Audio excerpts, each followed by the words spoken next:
നമസ്കാരം. പ്രൈം ഡിബേറ്റിലേക്ക് സ്വാഗതം. പ്രചാരണത്തിന് ഇനി 2 ആഴ്ച മാത്രം ബാക്കി നിൽക്കെ ഡീൽ എന്ന ആരോപണത്തിൽ നിന്ന് കരകയറിയിട്ടില്ല കേരള രാഷ്ട്രീയം.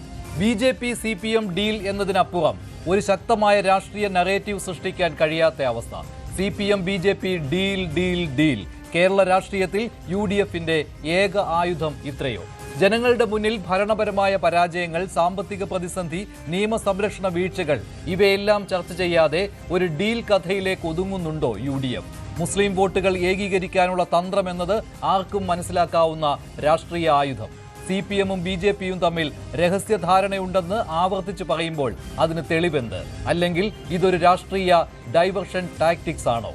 UDF ഒരു പോസിറ്റീവ് ഓൾട്ടർനേറ്റീവ് നൽകാൻ കഴിയുന്നില്ലേ? BJP വിരുദ്ധ വോട്ട് ഏകീകരിക്കാൻ UDFനെ ഇത് സഹായിക്കുമോ? പ്രൈം ഡിബേറ്റ് ചർച്ച ചെയ്യും.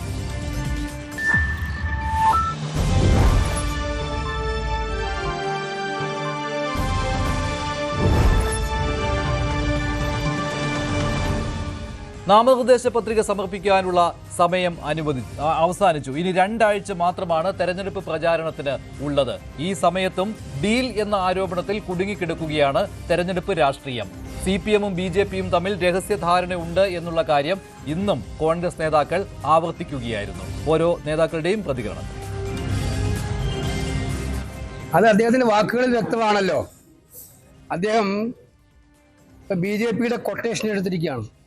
CPM-ന്റെ ക്യാപ്റ്റനായിട്ട് അവരുടെ ആളുകൾ പറയുന്നുണ്ട് അദ്ദേഹത്തെ. പക്ഷെ ഇപ്പം BJP-യുടെ ക്യാപ്റ്റനാണ് സംശയിക്കേണ്ടി വരും. ഇദ്ദേഹം തന്നെ മുമ്പ് പറഞ്ഞതാണ് നാക്കാർക്കും വാടക കൊടുക്കരുത്. ഇദ്ദേഹത്തിന്റെ നാക്ക് ഇപ്പം BJP-ക്ക് വേണ്ടി വാടക കൊടുത്തിരിക്കുകയാണ്. അതല്ലെങ്കിൽ രാഹുൽ ഗാന്ധിയെ ടാർഗറ്റ് ചെയ്തുകൊണ്ട് ഇത്രയും ആക്രമണം നടത്തേണ്ട കാര്യം എന്താണ്? ഇന്ത്യയിൽ രാഹുൽ ഗാന്ധിക്കെതിരെ ഏറ്റവും കൂടുതൽ ആക്രമണം നടത്തുന്ന ആരാണ്? BJP. അതേ ഉത്തരവാദിത്വം, അതേ കാര്യം ഏറ്റെടുത്തുകൊണ്ട് നമ്മുടെ മുഖ്യമന്ത്രിയും ആക്രമിക്കുകയാണ് രാഹുൽ ഗാന്ധിയെ. ഇത് ക്ലിയർ കൊട്ടേഷനാണ്. BJP-യുടെ. അത് എല്ലാവർക്കും അറിയാം. അതിന്റെ ഭാഗമായിട്ട് തന്നെയാണ് ഈ ഡീല്. കാരണം ഡീലില്ലാതെ മുഖ്യമന്ത്രിക്ക് ഒരു ഇഞ്ച് മുന്നോട്ട് പോകാൻ പറ്റില്ല.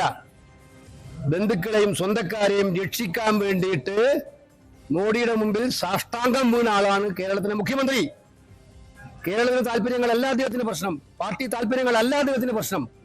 അദ്ദേഹത്തിന് സ്വന്തം താല്പര്യങ്ങൾ സംരക്ഷിക്കാൻ വേണ്ടി എല്ലാ ആശയങ്ങളെയും അടിയറ വെക്കുന്ന മുഖ്യമന്ത്രിയാണ്. അതുകൊണ്ടാണ് കമ്മ്യൂണിസ്റ്റ് പാർട്ടിയിൽ നിന്നും ഇത്രയേറെ ഉരുൾപൊട്ടൽ ഉണ്ടാകുന്നത്.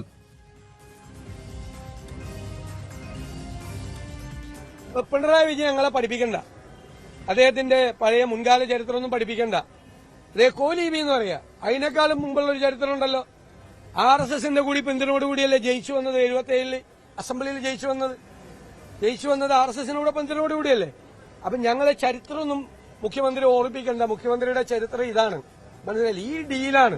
ഈ ഡീല് ഞങ്ങൾ പൊളിക്കും, ഒരു സംശയ കാര്യത്തിൽ വേണ്ട. ഈ ഡീല് ഞങ്ങൾ പൊളിക്കും. കാരണം കേരളം ഈ തെരഞ്ഞെടുപ്പിൽ 2 കാര്യമാണ് തെളിയിക്കാൻ പോകുന്നത്. ഒന്ന്, ഈ 10 വർഷത്തെ ദുർഭരണത്തിന് അന്ത്യം കുറിക്കും. 2, കേരളം മതേതര കേരളമാണ് എന്ന് ഈ കേരളത്തിലെ ജനങ്ങൾ ഉറക്കെ ഈ രാജ്യത്തോട് വിളിച്ചു പറയും. ഇത് രണ്ടുമാണ് ഈ തെരഞ്ഞെടുപ്പിൽ നടക്കാൻ പോണത്. അതുകൊണ്ട് നിങ്ങളുടെ ഒരു ഡീലും നടക്കൂല. BJP-ക്ക് ചെയ്യുന്ന, NDA-ക്ക് ചെയ്യുന്ന ഓരോ വോട്ടും CPM-നെ സഹായിക്കുകയാണ് അതുവഴി ചെയ്യുന്നത്. ജനങ്ങൾ ജാഗരൂകരായിരിക്കണം. ഈ നാട്ടിലെ ജനങ്ങൾ ഭൂരിപക്ഷവും ഒരു രാഷ്ട്രീയ മാറ്റം ആഗ്രഹിക്കുകയാണ്, ഭരണമാറ്റം ആഗ്രഹിക്കുകയാണ്. അതിനെ തടയിടാൻ വേണ്ടിയാണ് പാലക്കാടും ഏറ്റുമാനൂരും ഉൾപ്പെടെയുള്ള പല സ്ഥലങ്ങളിലും BJP-യും CPM-ഉം തമ്മിലുള്ള അന്തർധാര ഇപ്പോൾ പുറത്തു വന്നുകൊണ്ടിരിക്കുന്നത്. അറിയപ്പെടാത്ത സ്ഥാനാർത്ഥികൾ 22 സീറ്റാണ് 2020-ക്ക് നൽകിയിരിക്കുന്നത്. ആരാണ് ഈ 22? 2 പേർ നോമിനേഷൻ പോലും കൊടുക്കാൻ പറ്റി. BD ജയസേന സ്ഥാനാർത്ഥികൾ. ഇതെല്ലാം ഇവർ തമ്മിലുള്ള ഡീലാണ്. കേരളത്തിൽ UDF ഗവൺമെന്റ് വരാതിരിക്കാൻ 2021 ചെയ്തതുപോലെയുള്ള ഒരു പൊളിറ്റിക്കൽ ഡീലാണ് CPM-ഉം BJP-യും തമ്മിൽ നടത്തിക്കൊണ്ടിരിക്കുന്നത്. പക്ഷേ ഇത്തവണത്തെ തെരഞ്ഞെടുപ്പിൽ എന്ത് ഡീലുണ്ടായാലും ജനങ്ങൾ ഒരു ഭരണമാറ്റത്തിന് വേണ്ടി വോട്ട് ചെയ്യുമെന്നുള്ള ഉറപ്പ് ഞങ്ങൾക്കുണ്ട്. ഇതാണ് കോൺഗ്രസ് നേതാക്കളുടെ പ്രതികരണം. വീണ്ടും വീണ്ടും ഡീൽ ഡീൽ ഡീൽ എന്ന ആരോപണം ഉന്നയിച്ചുകൊണ്ടേയിരിക്കുകയാണ് CPM-നും BJP-ക്കുമെതിരെ കോൺഗ്രസും UDF-ഉം. Shri Shri Panicker, doctor G Gopakumar, Shri M Jayachandran, Shri N Sreekumar എന്നിവർ ചേരുകയാണ്. ആദ്യം ശ്രീ ഡോക്ടർ G ഗോപകുമാർ, ഈ ഒരു അജണ്ടയിൽ നിന്ന് മാറുന്നില്ലല്ലോ തെരഞ്ഞെടുപ്പ് രാഷ്ട്രീയം. ഇത് മുസ്ലിം വോട്ടുകൾ തങ്ങളിലേക്ക് അടുപ്പിക്കുവാനുള്ള പൂർണ്ണമായിട്ടും കൺസോളിഡേഷൻ എന്ന് പറയാമല്ലോ, അതിനുള്ള കോൺഗ്രസിൻ്റെയും UDF-ൻ്റെയും നീക്കം എന്ന കാര്യം എല്ലാവർക്കും അറിയാം. പക്ഷേ ഇത് ആവർത്തിച്ചുകൊണ്ടേയിരിക്കുകയാണ്.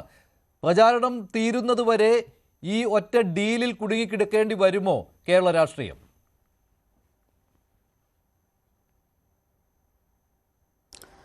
ഇവിടെ 2-3 പ്രധാനപ്പെട്ട കാര്യങ്ങൾ പറയാനുണ്ട്. ഒന്ന്, ഭരണവിരുദ്ധ വികാരം കൊണ്ടുവരുന്നതിന് 10 വർഷത്തെ ഭരണത്തിനകത്തുണ്ടായ പാളിച്ചകൾ ചൂണ്ടിക്കാണിക്കുകയും അതോടൊപ്പം UDF അധികാരത്തിൽ വരുമ്പോൾ ചെയ്യുന്ന കാര്യങ്ങൾ എന്തൊക്കെയാണെന്ന്, സാമ്പത്തികം ഉൾപ്പെടെയുള്ള കാര്യങ്ങൾ എങ്ങനെയാണെന്ന് പറഞ്ഞുള്ളൊരു പ്രകടന പത്രിക അവതരിപ്പിച്ച് അതിന് മേൽ ഒരു നറേറ്റീവ് സൃഷ്ടിക്കുന്നതായിരുന്നു നല്ലത്. ആ ചർച്ച ഇവിടെ കാണുന്നേയില്ല.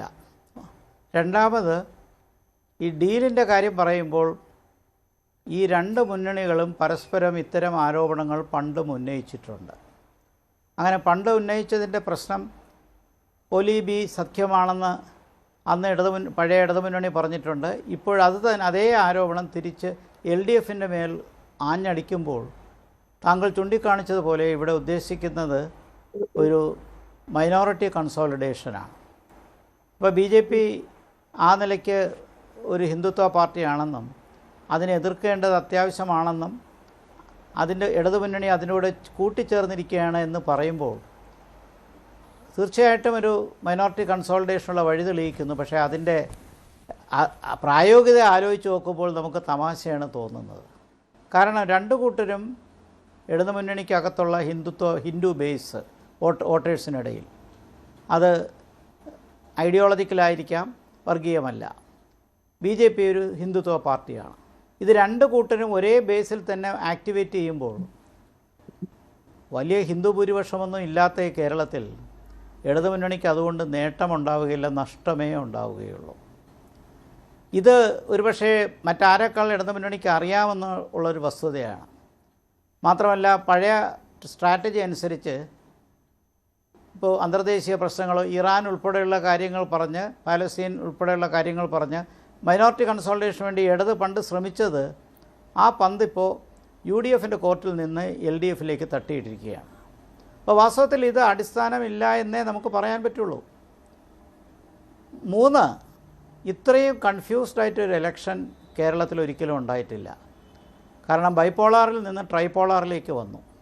അപ്പോൾ ട്രൈപോളാറിലേക്ക് വന്നപ്പോൾ 3 മുന്നണികളും എങ്ങനെയൊക്കെ വോട്ട് പിടിക്കുമെന്നും ആ വോട്ട് ആർക്ക് എങ്ങനെ ഗുണം ചെയ്യുമെന്നും ഇപ്പോൾ പ്രവചിക്കാൻ പറ്റില്ല. രമേശ് ചെന്നിത്തല പറഞ്ഞ പോലെ ഇതുകൊണ്ട് ഗുണം LDF-നാണ് BJP-യുടെ വളർച്ച കൊണ്ട് എന്ന് പറയുന്നത് വാസ്തവത്തിൽ പഴയ കാലത്തെ ഒരു സിദ്ധാന്തമാണ്.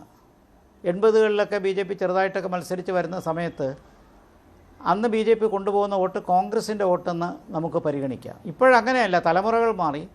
BJP-ക്ക് തന്നെത്താനെ വോട്ട് പിടിക്കാനുള്ളൊരു സാഹചര്യം എത്തി. പുതിയ തലമുറ വന്നു. ആ തലമുറയ്ക്കകത്ത് BJP-യോട് അപ്പീൽ ചെയ്യുന്ന എത്രയോ പേര്, ഇപ്പോൾ തിരുവനന്തപുരം കോർപ്പറേഷൻ അത് BJP ജയിച്ചത് UDF-നെ തോൽപ്പിച്ചുകൊണ്ടല്ല, സ്വന്തം കോൺസ്റ്റിറ്റ്യുവൻസി വളർത്തിയിട്ടാണ്. അപ്പോൾ ഈ ആരോപണത്തിൽ വലിയ കഴമ്പില്ല. പക്ഷേ ഇവിടെ നമുക്ക് നല്ലൊരു ചർച്ച തിരഞ്ഞെടുപ്പുമായി ബന്ധപ്പെട്ട് ആശയപരമായി ഒരു ഗവൺമെൻറ് പ്രവർത്തിച്ചത് എങ്ങനെയാണെന്നും ആ ഗവൺമെൻറ്റിൻ്റെ നേട്ടകോട്ടങ്ങളെക്കുറിച്ച് വിശദമായി വിമർശിച്ചുകൊണ്ട് തന്നെ UDF മുന്നോട്ട് പോയാൽ അവർക്ക് ജയിക്കാനുള്ള സാഹചര്യം ഉണ്ടാവുന്നതാണ്. ശരിയാണ്. അത് മാത്രമല്ല, ഇതൊരു തമാശയായിട്ട് തോന്നുകയുള്ളൂ ഈ ഡീൽ എന്ന് പറയുന്നത്. അത് മാത്രമല്ല, ഈ ഡീൽ എന്ന ആരോപണം CPM-നും BJP-ക്കുമെതിരെ കോൺഗ്രസും UDF-ഉം ഉന്നയിക്കുമ്പോൾ ഈ മണ്ഡലങ്ങൾക്കനുസരിച്ച് അത് എതിർദിശയിലേക്കും തിരിച്ചുവിടാവുന്നതാണ്.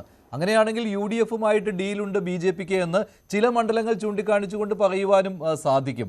അപ്പോൾ ഇതൊരു പരിഹാസ്യമായ ഒരു ആരോപണമായി മാത്രമേ പോവുകയുള്ളൂ. ശ്രീ N. ശ്രീകുമാർ, എന്തുകൊണ്ടാണ് കോൺഗ്രസും UDF-ഉം ഇക്കാര്യത്തിൽ ഉറച്ചു നിൽക്കുന്നത്? ഡീലുണ്ട് എന്ന് പറഞ്ഞുകൊണ്ട് എല്ലാ നേതാക്കളും ഒരേ സ്വരത്തിൽ ഇതിന് മാത്രം ഇത്രമാത്രം പ്രാധാന്യം കൊടുക്കുന്നത്? നോക്കും മഞ്ജുഷേ, ഈ ഡീലിന്റെ കാര്യം പറയുന്നത് വാർത്താലേഖകരുടെ ചോദ്യങ്ങൾക്ക് ഉത്തരമായിട്ടാണ്. കോൺഗ്രസിന്റെ രാഷ്ട്രീയ അജണ്ട, കോൺഗ്രസിന്റെ ജനകീയ വിഷയങ്ങൾ ഉയർത്തിയുള്ള അജണ്ട ഇത് വേറെ ഉണ്ട്. ഇപ്പൊ ഗോപകുമാർ സാറോട് പറഞ്ഞല്ലോ, സാമ്പത്തികമായ കാര്യങ്ങളൊക്കെ ചൂണ്ടിക്കാട്ടിയുള്ള ഒരു പ്രചരണ രംഗം വന്നില്ല എന്ന്. സാറ് വന്നു. അത് 5 ഗ്യാരണ്ടി രാഹുൽ ഗാന്ധി തിരുവനന്തപുരത്ത് പുതിയുഗ യാത്രയുടെ സമാപനത്തിൽ പ്രഖ്യാപിച്ചതോടെ അത് ചർച്ച ചെയ്യപ്പെട്ടു. KSRTC-യിൽ സ്ത്രീകൾക്ക് സൗജന്യ യാത്ര എന്ന ഒരു വിഷയം, എന്ന ഒരു കോൺഗ്രസിന്റെ ഉറപ്പ് ഗ്യാരണ്ടി ആ ഗ്യാരണ്ടി വിപുലമായി ചർച്ച ചെയ്യപ്പെട്ടിട്ടുണ്ട്. പക്ഷെ ഇത് തെരഞ്ഞെടുപ്പ് നാമനിർദ്ദേശ പത്രിക സമർപ്പണ സമയത്തുള്ള ഒരു രാഷ്ട്രീയ സാഹചര്യം വെച്ചുകൊണ്ടാണ് ഈ ഡീലിനെ കുറിച്ച് പറയുന്നത്. ആ രാഷ്ട്രീയ സാഹചര്യം ചൂണ്ടിക്കാണിക്കാൻ കൃത്യമായിട്ട് 5-6 മണ്ഡലങ്ങൾ പ്രതിപക്ഷ നേതാവ് ചൂണ്ടിക്കാണിച്ചിട്ടുണ്ട്. റാന്നി, കോന്നി, മഞ്ചേശ്വരം, പാലക്കാട്ട് എന്നൊക്കെ പറഞ്ഞ് ചൂണ്ടിക്കാണിച്ചിട്ടുണ്ട് 10 മണ്ഡലങ്ങളിൽ. അതുപോലെ അവർ ചോദിക്കുന്നത് നമ്മൾ ഈ ശക്തമായ സ്ഥാനാർത്ഥി, ഇപ്പൊ ഇന്നലെ പാലക്കാട്ട് ചില ചാനലുകളിൽ ചർച്ച ചെയ്യാൻ കാണുകയാണ്, പാലക്കാട്ട് ശക്തമായ ഒരു സ്ഥാനാർത്ഥി എന്തുകൊണ്ടാണ് കോൺഗ്രസ് നിർത്താത്തത്? ഇവർ ഈ ശക്തൻ എന്ന് ഉദ്ദേശിക്കുന്നത് എന്താ മനസ്സിലാകുന്നില്ല. അത് തിരുവനന്തപുരത്ത് ശിവൻകുട്ടി പറയാ എതിരാളി ദുർബലനാണ് കോൺഗ്രസ്. അങ്ങനെയാണെങ്കിൽ പാലക്കാട് മറ്റൊരു കാര്യം പറയുന്നുണ്ട്, പിന്നെ LDFന്റെ സ്ഥാനാർത്ഥി ശക്തനല്ല എന്ന് പറയുന്നത് എന്തുകൊണ്ടാണ്? അങ്ങനെയും പറയുന്നുണ്ടല്ലോ, അതുകൊണ്ടാണ് അവിടെ ഡീൽ ആരോപണവും കൊണ്ടുവന്നിരിക്കുന്നത്. അല്ല, ഞാൻ പറഞ്ഞ വരുമ്പോഴേക്ക് അത് മഞ്ജുഷ പറഞ്ഞുകൊണ്ടാണ്. അത് ശക്തൻ എന്ന് പറഞ്ഞാൽ ഞാൻ അതിലേക്കാ വരുന്നത്. അതായത് പാർട്ടിയാണ് ശക്തം, ചിഹ്നമാണ് ശക്തി. കോൺഗ്രസിന്റെ ചിഹ്നം, CPMന്റെ ചിഹ്നം, BJPയുടെ ചിഹ്നം, ഈ 3 ചിഹ്നങ്ങളാണ് ശക്തി എന്ന് പറയുന്നത്. അല്ലാണ്ട് മനുഷ്യരല്ലല്ലോ. ഇപ്പൊ പ്രായം കൊണ്ട് ഒരു 18-21 വയസ്സുള്ള ഒരാളെ പിടിച്ച് സ്ഥാനാർത്ഥിയാക്കിയും 61 വയസ്സുള്ള ഒരാളെ സ്ഥാനാർത്ഥിയാക്കിയിട്ട് 61കാരൻ ദുർബലനാണെന്ന് ആരെങ്കിലും പറയുമോ? 1/4 നൂറ്റാണ്ട് കേരളത്തിന്റെ MLA-മാരായിരുന്നവർ നമ്മുടെ നാട്ടിലുണ്ടല്ലോ, ചെറുപ്പക്കാരെയൊക്കെ തോൽപ്പിച്ചിട്ട്. അപ്പൊ ശക്തൻ എന്ന് പറയുന്നത് ചിഹ്നമാണ്.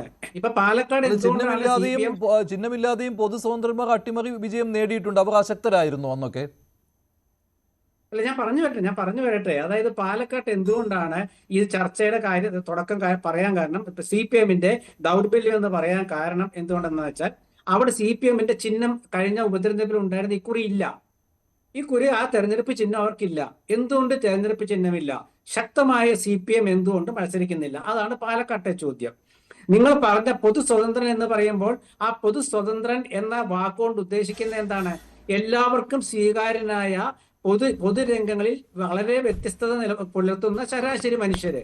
അത് രാഷ്ട്രീയക്കാരന് പുറമെ കലാകാരന്മാരും അതുപോലെ വിദ്യാഭ്യാസ വിചക്ഷണന്മാരും ഒക്കെയാണ്. ഇപ്പൊ നാളെ ഗോപകുമാർ സാറിനെ പിടിച്ച് സ്ഥാനാർത്ഥിയാക്കാമല്ലോ. അപ്പൊ സാറിനെ സ്ഥാനാർത്ഥിയാക്കുമ്പോൾ ആ സ്റ്റാർ പോരാ എന്നുള്ള ചിന്തയിൽ പണ്ട് ഡോക്ടർ എന്നെ കരീമാണ് AK ആന്റണിക്കെതിരെ മത്സരിച്ച്, ഓർമ്മയുണ്ടോ? തിരൂരങ്ങാടിയിലെ ഡോക്ടർ എന്നെ കരീമാണ് ശക്തമായ സ്ഥാനാർത്ഥിയായത്. ഒരു പൊതു സ്വതന്ത്രനായിരുന്നു, പാർട്ടി ചിഹ്നത്തിലല്ല മത്സരിച്ചത്. തിരൂരങ്ങാടിയിലെ കുഞ്ഞാലിക്കുട്ടി രാജിവെച്ചിട്ട് 77 AK ആന്റണിയെ മുഖ്യമന്ത്രിയാക്കാനായിട്ട് 70കളുടെ തുടക്കത്തിൽ, മറ്റേ അവസാനത്തില്. അപ്പൊ അങ്ങനെ ഞാൻ പറയാൻ കാരണം എന്താ വെച്ചാല്, അത് നമ്മുടെ രാഷ്ട്രീയക്കാരെ ആരും മനസ്സിലാക്കുന്നില്ല എന്നുള്ളതാണ്. ഇപ്പൊ ശബരിനാഥൻ എന്ന് പറയുന്നത് ആ ചിഹ്നം, അവിടെ ശബരിനാഥനിലൂടെ ആ ചിഹ്നം വരുമ്പോൾ ശബരിനാഥനെ ആരെങ്കിലും ചെറിയ സ്ഥാനാർത്ഥി എന്ന് പറഞ്ഞാൽ എന്താ അർത്ഥമുള്ളത്? കാരണം അദ്ദേഹം മന്ത്രിയായില്ലേ MLA ആയാലും ശരി, അവർ മന്ത്രിയാകുന്നതാണോ കാര്യം? ശിവൻകുട്ടി പറയുന്നത് വിദ്യാഭ്യാസ തൊഴിൽ മന്ത്രിക്കെതിരെ BJPയുടെ സംസ്ഥാന പ്രസിഡന്റ് രാജീവ് ചന്ദ്രശേഖർ മത്സരിക്കുന്നു. രാജീവ് ചന്ദ്രശേഖരനെക്കാട്ടിലും രാഷ്ട്രീയ പാരമ്പര്യമുള്ള ആളാണ് ശബരിനാഥൻ. അത് മനസ്സിലാക്കൂ.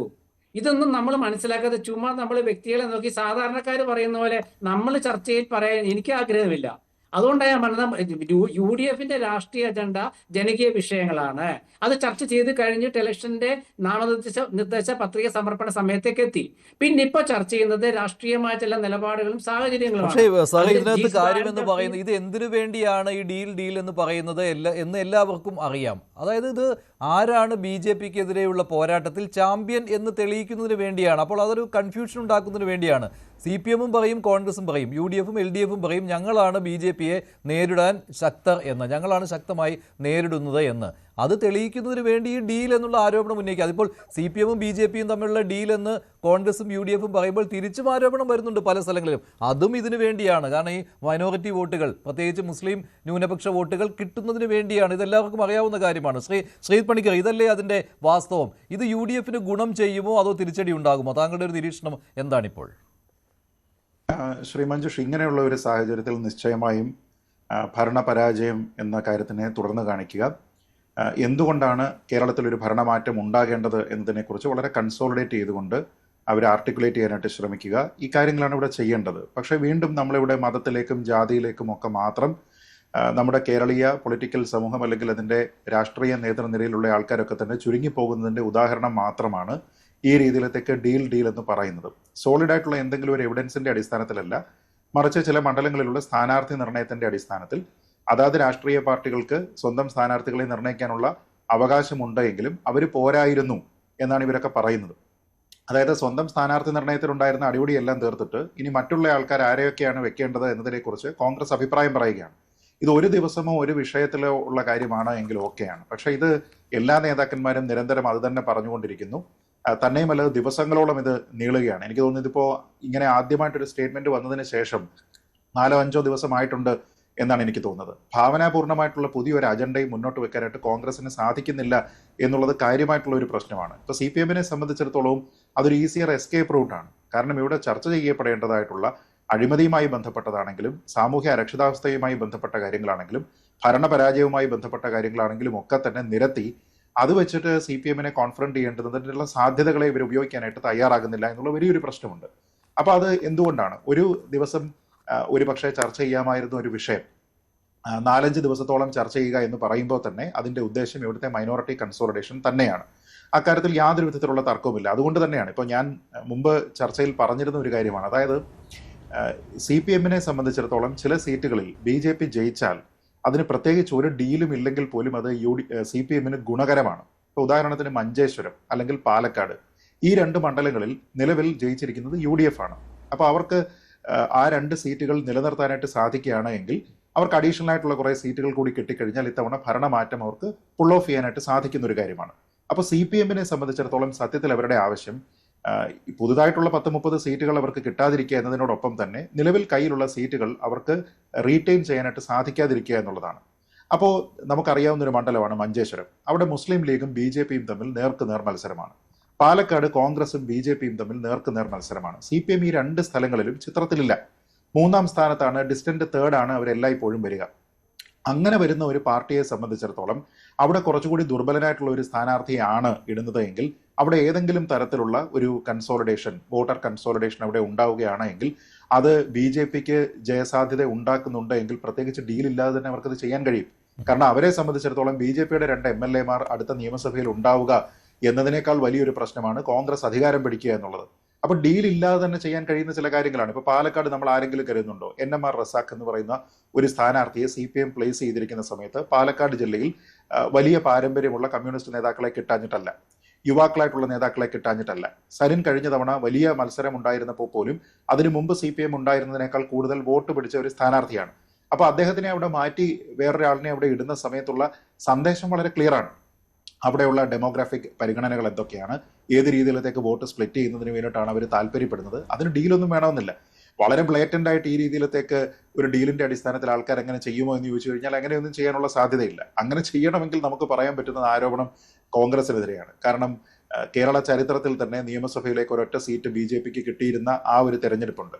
ആ തെരഞ്ഞെടുപ്പിൽ എങ്ങനെയാണ് നിയമം സീറ്റ് BJP പിടിച്ചത് എന്ന് ചോദിച്ചു കഴിഞ്ഞാൽ വേണമെങ്കിൽ ഇതേ ആരോപണം കോൺഗ്രസിനോട് തിരിച്ചു പറയാം. അതൊരു കോൺഗ്രസും BJP-യും തമ്മിലുള്ള ഡീലായിരുന്നു എന്ന് വേണമെങ്കിൽ ആരോപിക്കാമല്ലോ. ശരിയാണ്, അത് ആരോപിക്കാറുമുണ്ട്. പിന്നെ ഈ മഞ്ചേശ്വരവും പാലക്കാടും താങ്കൾ പറയുമ്പോൾ അവിടെ BJP-യെ CPM സഹായിക്കുന്നു എന്നാണല്ലോ. തിരികെ കോന്നിയും റാന്നിയും കൂടി കൊണ്ടുവന്ന് അത് LDF-ന്റെ സീറ്റുകളാണല്ലോ. അവിടെ BJP NDA ദുർബലമായ സ്ഥാനാർത്ഥികളെ നിർത്തുന്നു. 2ഇടത്തും BJP മത്സരിക്കുന്നില്ല. കോന്നിയിൽ BDJS മത്സരിക്കുന്നു, റാന്നിയിൽ 2020 മത്സരിക്കുന്നു. കോന്നിയിൽ 32,000 വോട്ടുകൾ കഴിഞ്ഞ തവണ K. സുരേന്ദ്രൻ നേടിയതാണ്. എന്നിട്ടും BJP മത്സരിക്കാതെ സഖ്യകക്ഷിയായ BDJS-ന് സീറ്റ് കൊടുത്തിരിക്കുന്നു. അവിടെ ഇപ്പോൾ LDF ജയിച്ചോട്ടെ, അവിടെ UDF ഇനി പഴയതുപോലെ മുമ്പ് അടൂർ പ്രകാശ് ഉള്ളപ്പോൾ കോന്നിയിൽ ജയിച്ചിരുന്നതാണല്ലോ, അതിലേക്ക് വരേണ്ട. അതായത് ഒരു പ്രത്യുപകാരം ചെയ്യുന്നു എന്ന രീതിയിലാണ്. ഇതാണല്ലോ പരസ്പരമുള്ള ഡീൽ എന്ന് അർത്ഥമാക്കുന്നത്. ഇത് പക്ഷേ ലോജിക്കുള്ളതാണോ അക്കാര്യം? അല്ല, നോക്കൂ, ഇവിടെ രാഷ്ട്രീയ പ്രത്യയശാസ്ത്രം വെച്ച് നോക്കുകയാണെങ്കിൽ BJP-യെ സംബന്ധിച്ചിടത്തോളം അവരുടെ പ്രധാനപ്പെട്ട പൊളിറ്റിക്കൽ സ്ലോഗൻ എന്ന് പറയുന്നത് കോൺഗ്രസ് മുക്ത ഭാരതമാണ്. അപ്പോൾ അവരെ സംബന്ധിച്ചിടത്തോളം ഇവിടെ കോൺഗ്രസ് അധികാരത്തിലേക്ക് വരികയും രാഹുൽ ഗാന്ധിയുടെ പോക്കറ്റിലേക്ക് ഒരു നിയമസഭ കൂടി വരികയും ചെയ്യുക എന്നുള്ളത് അവർക്ക് താല്പര്യമുള്ള കാര്യമല്ല. മറിച്ച് ഇവിടെ CPM തന്നെ തുടർന്ന് ഭരിക്കുകയാണെങ്കിൽ പൊളിറ്റിക്കലി നോക്കിക്കഴിഞ്ഞാൽ അവരെ സംബന്ധിച്ചിടത്തോളം അതൊരു ഭരണ തുടർച്ച മാത്രമാണ്. അതല്ലാതെ കോൺഗ്രസ് അധികാരം ശക്തിപ്പെടുത്തുന്ന ഒരു ചിഹ്നമേ അല്ല അങ്ങനെ ഒരു ഭരണമാറ്റം ഉണ്ടായാൽ പോലും. അപ്പോൾ അതുകൊണ്ട് അവരെ സംബന്ധിച്ചിടത്തോളം കുറച്ചുകൂടി സേഫർ ആയിട്ടുള്ള ഒരു ഓപ്ഷൻ എന്ന് പറയുന്നത് ഇത് തന്നെയാണ്. അക്കാര്യത്തിൽ ഒരു തർക്കവുമില്ല. ഇങ്ങനെയുള്ള തീരുമാനങ്ങളൊക്കെ എടുക്കാനുള്ള സ്വാതന്ത്ര്യം എല്ലാ രാഷ്ട്രീയ പാർട്ടികൾക്കുമുണ്ട്. പക്ഷെ ഡീൽ എന്ന് പറഞ്ഞു കഴിഞ്ഞാൽ ഞാൻ നിന്റെ പുറം ചൊറിഞ്ഞു തരുന്നു, പകരം നീ എൻ്റെ പുറം ചൊറിഞ്ഞു തരണം എന്ന രീതിയിലത്തേക്കാണ്. ആ രീതിയിലില്ല. പല സ്ഥാനാർത്ഥി നിർണ്ണയങ്ങളും വിവരക്കേടാണ്. ഇപ്പോൾ ഒരു ഉദാഹരണത്തിന് തൃപ്പൂണിത്തുറ നമ്മൾ നോക്കുക. തൃപ്പൂണിത്തുറ നോക്കിക്കഴിഞ്ഞാൽ BJP വളരെ ഓർഗാനിക്കായിട്ട് വലിയ നേട്ടം ഉണ്ടാക്കിക്കൊണ്ടുവന്നിരുന്ന ഒരു മണ്ഡലത്തിൽ അത് സഖ്യകക്ഷിക്ക് വിട്ടുകൊടുക്കുക എന്ന് പറയുന്നത് ഒരു പൊളിറ്റിക്കൽ ബ്ലണ്ടറാണ്. സത്യത്തിൽ ഓർഗാനിക്കായിട്ട് വളർന്നു വരികയും 1-2 തെരഞ്ഞെടുപ്പിനുള്ളിൽ ആ മണ്ഡലം അവർക്ക് കൈപ്പിടിയിൽ ഒതുക്കുകയും ചെയ്യാവുന്ന രീതിയിലത്തേക്കുള്ള ഒരു വളർച്ചയുള്ള ഒരു മണ്ഡലത്തിൽ ഇത്തവണ മുനിസിപ്പാലിറ്റി അവർക്ക് കിട്ടിയതാണ്. അതുപോലും അവർ ചെയ്യുന്നില്ല. അതിലൊക്കെ പൊളിറ്റിക്കൽ ബ്ലണ്ടർ എന്നാണ് പറയുക. ഒരുപക്ഷെ കേന്ദ്രത്തിൽ നിന്ന് BJP തീരുമാനിച്ചിട്ടുണ്ടാവുക ഏതാണ്ട് 90 സീറ്റുകൾ അതിൽ മത്സരിക്കുക, ബാക്കിയുള്ളതെല്ലാം തന്നെ ഘടകകക്ഷികൾക്ക് കൊടുക്കുക എന്ന രീതിയിലത്തേക്കുള്ള ഒരു താല്പര്യമായിരിക്കാം അവർക്കുള്ളത്. ഇപ്പൊ കഴക്കൂട്ടം നോക്കൂ. അങ്ങനെയാണെങ്കിൽ കഴക്കൂട്ടത്തെ സ്ഥാനാർത്ഥികളെ പറ്റി നമ്മൾ എന്ത് പറയും? ശരത്ചന്ദ്ര പ്രസാദാണ് കോൺഗ്രസിന്റെ സ്ഥാനാർത്ഥി. റിയലിസ്റ്റിക്കലി ജയിക്കുന്നതിന് വേണ്ടിയിട്ടാണ് ശരത്ചന്ദ്ര പ്രസാദിനെ കോൺഗ്രസ് മത്സരിപ്പിക്കുന്നത് എന്ന് ഏതെങ്കിലും കോൺഗ്രസ്സുകാർക്ക് അഭിപ്രായം ഉണ്ടാകുമോ? സത്യത്തിൽ ഏതെങ്കിലും അവിടെ വേണമെങ്കിൽ തിരികെ വേണമെങ്കിൽ ഡീൽ ആരോപിക്കാമല്ലോ. അവിടെ വേണമെങ്കിൽ തിരികെ ഡീൽ ആരോപിക്കാം. അതാണ് ഞാൻ പറഞ്ഞത്. അങ്ങനെയാണെങ്കിൽ ആളെ കൊണ്ടിട്ടിരിക്കുന്നു എന്ന് പറഞ്ഞുകൊണ്ട്. അതേപോലെ വേറൊരു കാര്യമുണ്ട് മഞ്ജുഷ്, ഒരു കാര്യം കൂടിയുണ്ട്. അതായത് പാലക്കാട് മണ്ഡലത്തിൽ ശ്രദ്ധ മുഴുവൻ NMR റസാഖിലേക്ക് പോകുന്ന സമയത്ത് കോൺഗ്രസിന്റെ സ്ഥാനാർത്ഥി ഒരു പൊളിറ്റിക്കൽ കാൻഡിഡേറ്റ് അല്ല എന്ന് നമുക്കറിയാം. അദ്ദേഹം രാഷ്ട്രീയം പറയുന്നയാളാണ്, പക്ഷെ അദ്ദേഹവും പൊളിറ്റിക്കൽ കാൻഡിഡേറ്റ് അല്ല എന്നൊരു കാര്യമുണ്ട്. അവിടെ നമ്മൾ CPM-ന് പൊളിറ്റിക്കൽ കാൻഡിഡേറ്റിനെ കിട്ടിയില്ലേ എന്ന് ചോദിക്കുന്നത് പോലെയുള്ള ചോദ്യം കോൺഗ്രസിനോടും ചോദിക്കാവുന്നതാണ്. കാരണം അദ്ദേഹം ആ മണ്ഡലത്തിലുള്ള ആളാണ്. പക്ഷേ കൈപ്പത്തിയാണ്. ശ്രീമാർ സാർ നേരത്തെ പറഞ്ഞു കൈപ്പത്തിയിലാണല്ലോ മത്സരിക്കുന്നത് എന്നുള്ള ലോജിക്ക് അവിടെ കൈപ്പത്തിയിലാണ്. ചിഹ്നത്തിൽ കാര്യം എന്താ?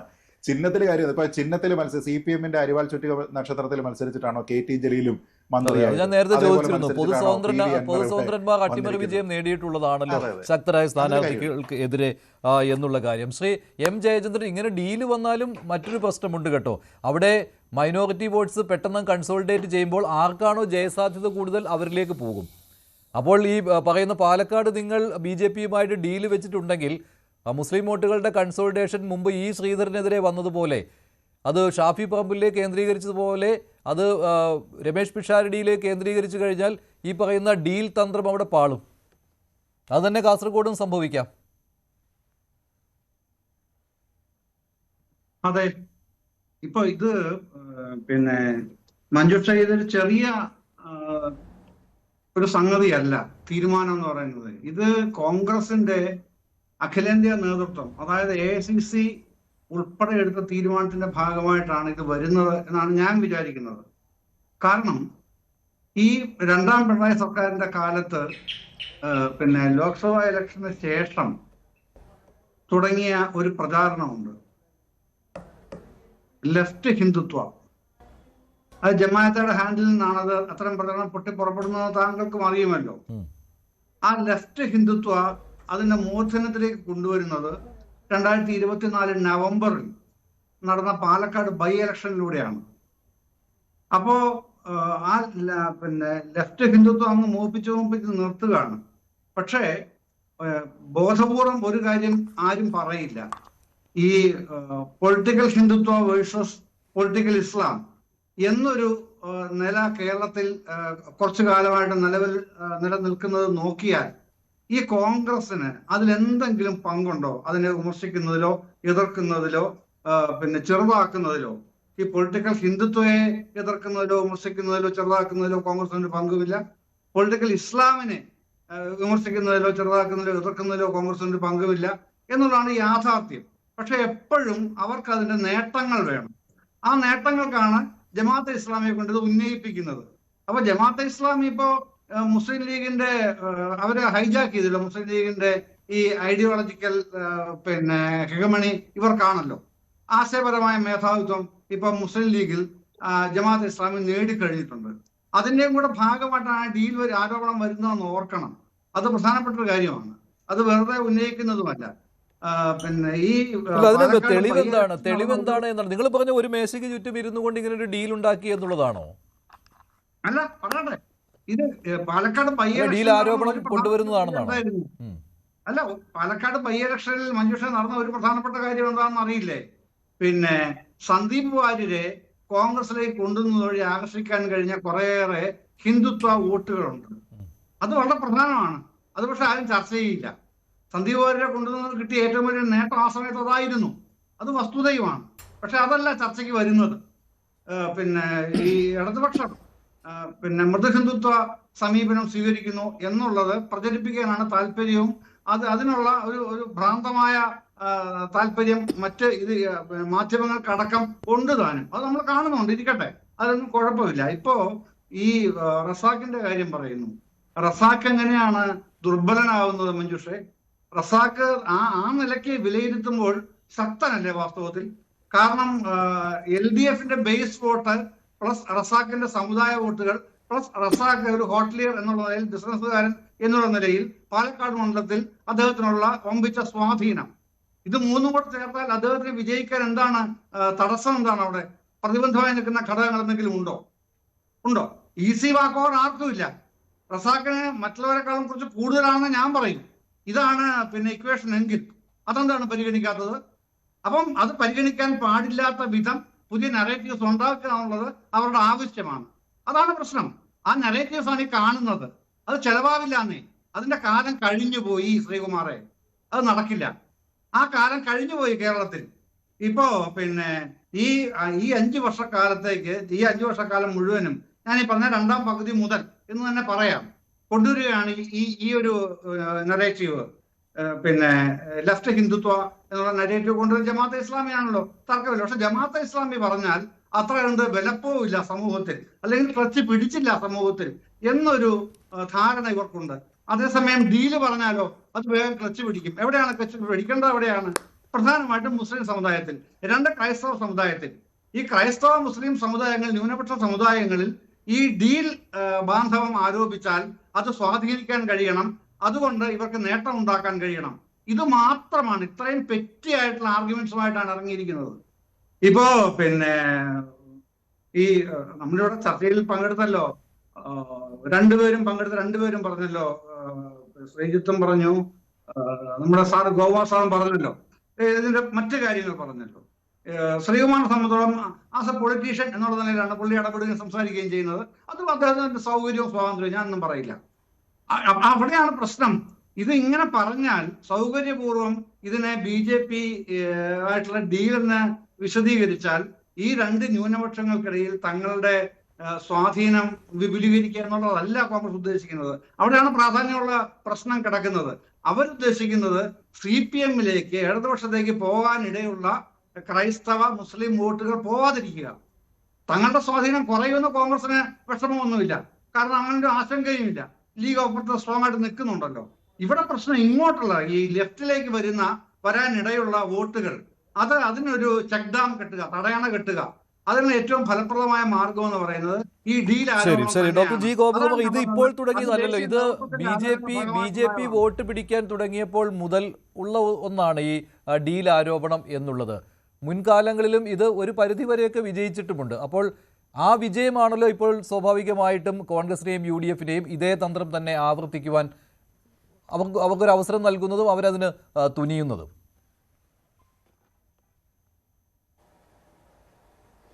അല്ല, വാസ്തവത്തിൽ ഇത് കേരള രാഷ്ട്രീയത്തിനെ സംബന്ധിച്ചിടത്തോളം വളരെ തിരിച്ചടി ഉണ്ടാക്കുന്ന, അല്ലെങ്കിൽ പ്രാധാന്യമില്ലാത്ത രീതിയിലേക്ക് രാഷ്ട്രീയ സംവാദത്തെ കൊണ്ടുപോകുന്നതിൽ രാഷ്ട്രീയ പാർട്ടികൾക്കുള്ള താല്പര്യമാണ് ഈ കാണുന്നത്. കാരണം കേരളത്തിനകത്ത് ഒരു ട്രയാങ്കുലർ ഫൈറ്റായി എന്നുള്ളത് സമ്മതിച്ചു കൊടുക്കാൻ ഒരു വശത്ത് താല്പര്യമില്ല. തരാതരം പോലെ BJP-യെ ചെറുക്കാൻ ലെഫ്റ്റും റൈറ്റും നിന്നിട്ടുമുണ്ട്. അത് നമുക്ക് നന്നായിട്ട് അറിയുകയും ചെയ്യാം. അന്ന് അതിനെ കുറ്റം പറഞ്ഞിട്ടില്ല. അന്ന് ഇന്ത്യ മുന്നണി ഉണ്ടായിട്ടില്ല. ഇപ്പോൾ ഇന്ത്യ മുന്നണി ഉള്ളതുകൊണ്ട് ഇപ്പോൾ വേണമെങ്കിൽ BJP-യെ ചെറുക്കാൻ ലെഫ്റ്റും UDF-ഉം ശ്രമിക്കുന്നത് ഇന്ത്യ മുന്നണിയുടെ വിശാലമായ ദേശീയ താല്പര്യത്തിൻ്റെ പുറകിലാണെന്ന് വേണമെങ്കിൽ ന്യായീകരിക്കാം. പക്ഷേ അന്ന് അങ്ങനെ ആയിരുന്നില്ല. മുമ്പൊക്കെ ഇവിടെ പറയുന്നത് പോലെ ആര് മൈനോറിറ്റിയുടെ വോട്ട് കൂടുതൽ കൊണ്ടുപോകും അവർ വിജയിക്കുന്നുള്ളതാണ്. ഇപ്പോഴത്തെ തിരഞ്ഞെടുപ്പ് ഞാൻ വീണ്ടും പറയുന്നു, ഇത്രയും കൺഫ്യൂഷൻ ഉണ്ടാക്കിയ ഒരു ഇലക്ഷൻ ഉണ്ടായിട്ടില്ല. കാരണം ഇവർക്കറിയില്ല ഈ 3 മുന്നണിയുടെയും പ്രവർത്തനം, അതിൻ്റെ വോട്ട് പോകുന്ന രീതി എങ്ങനെ വരുമെന്നുള്ളത് മനസ്സിലാക്കാൻ പറ്റുന്നില്ല. ഇപ്പോൾ നമുക്ക് 2-3 സിനോറിയോ കാണാം. ഇപ്പോൾ ഭരണവിരുദ്ധ വികാരം എന്ന് പറയുന്നത് ഏറ്റവും കൂടുതൽ ടാപ്പ് ചെയ്യാൻ താല്പര്യമുള്ളത് അല്ലെങ്കിൽ കഴിവുള്ളത് UDF-ഉം തുടർന്ന് BJP-യുമാണ്. അങ്ങനെ ഭരണവിരുദ്ധ വികാരം 2ആയി സ്പ്ലിറ്റ് ചെയ്താൽ അത് LDF-ന് ഗുണം ചെയ്യും എന്നുള്ളൊരു സാഹചര്യം ഒരുപക്ഷെ പ്രതീക്ഷിക്കുന്നുണ്ടാകാം. മറുവശത്ത് നിങ്ങൾ സോഷ്യൽ എഞ്ചിനീയറിങ്ങിൻ്റെ കണക്കെടുത്ത് നോക്കുക.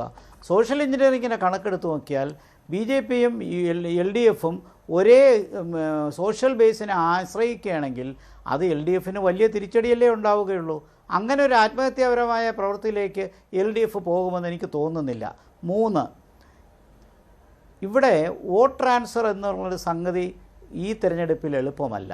കാരണം LDF BJP-യെ ചെറുക്കാൻ വേണ്ടി UDF-ന് ഇട്ട് കൊടുത്താൽ UDF ഭൂരിപക്ഷം കൊണ്ടുപോകും.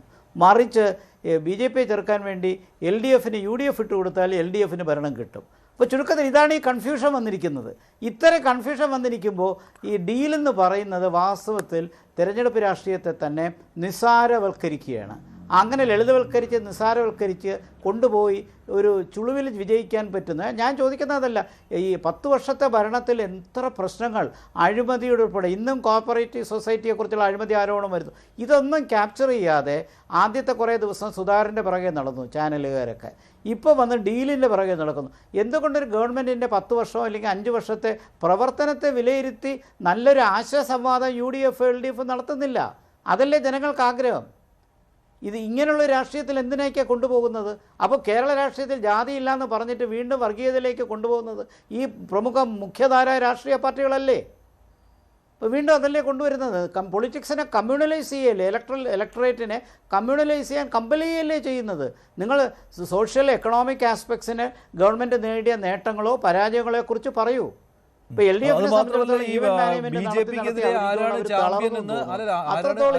ബിജെപിക്കെതിരെ ആരാണ് ചാമ്പ്യൻ എന്ന് തെളിയിക്കുവാൻ പാടുപെടുമ്പോൾ BJP വരാതിരിക്കുവാൻ വേണ്ടി ഇവരൊന്നും ചെയ്യുകയുമില്ല ഇത്തവണ. അല്ലെ, അതൊരു മാറ്റത്തിന്റെ ഒരു സിനാറിയോ ആയിരിക്കുമല്ലോ അല്ലെ? മുൻപ് BJP ജയിക്കാതിരിക്കാൻ വേണ്ടി ക്രോസ് വോട്ടിംഗ് വരാറുണ്ട്. പക്ഷേ ഇപ്പോൾ പാർട്ടികൾ അറിഞ്ഞ് സംഘടനാ തലത്തിൽ അങ്ങനെ ഒരു തീരുമാനമെടുത്തു. ഇപ്പോൾ അവസാന നിമിഷം വരെ കാത്തിരിക്കും, അതൊന്നും ഇനി നടക്കില്ല. അത് ഇപ്പോൾ മൈനോറിറ്റീസ്, ഇപ്പോൾ പ്രത്യേകിച്ച് മുസ്ലിം ജനവിഭാഗം അത് കണ്ടറിഞ്ഞ് ചെയ്താൽ മാത്രമേ അങ്ങനെ വരികയുള്ളൂ അല്ലേ? അത് ആ ഒരു മാറ്റം സംഭവിച്ചിട്ടുണ്ട്. അതെ അതെ അതെ തീർച്ചയായിട്ടും.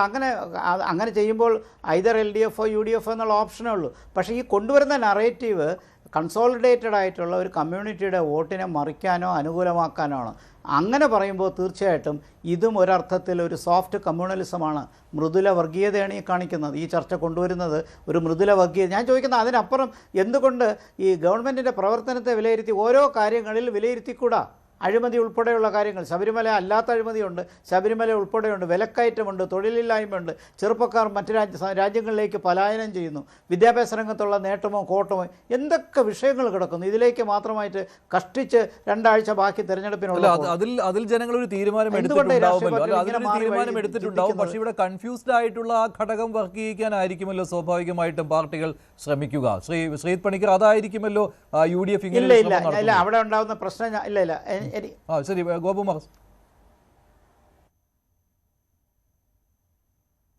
ഞാൻ പറയാം.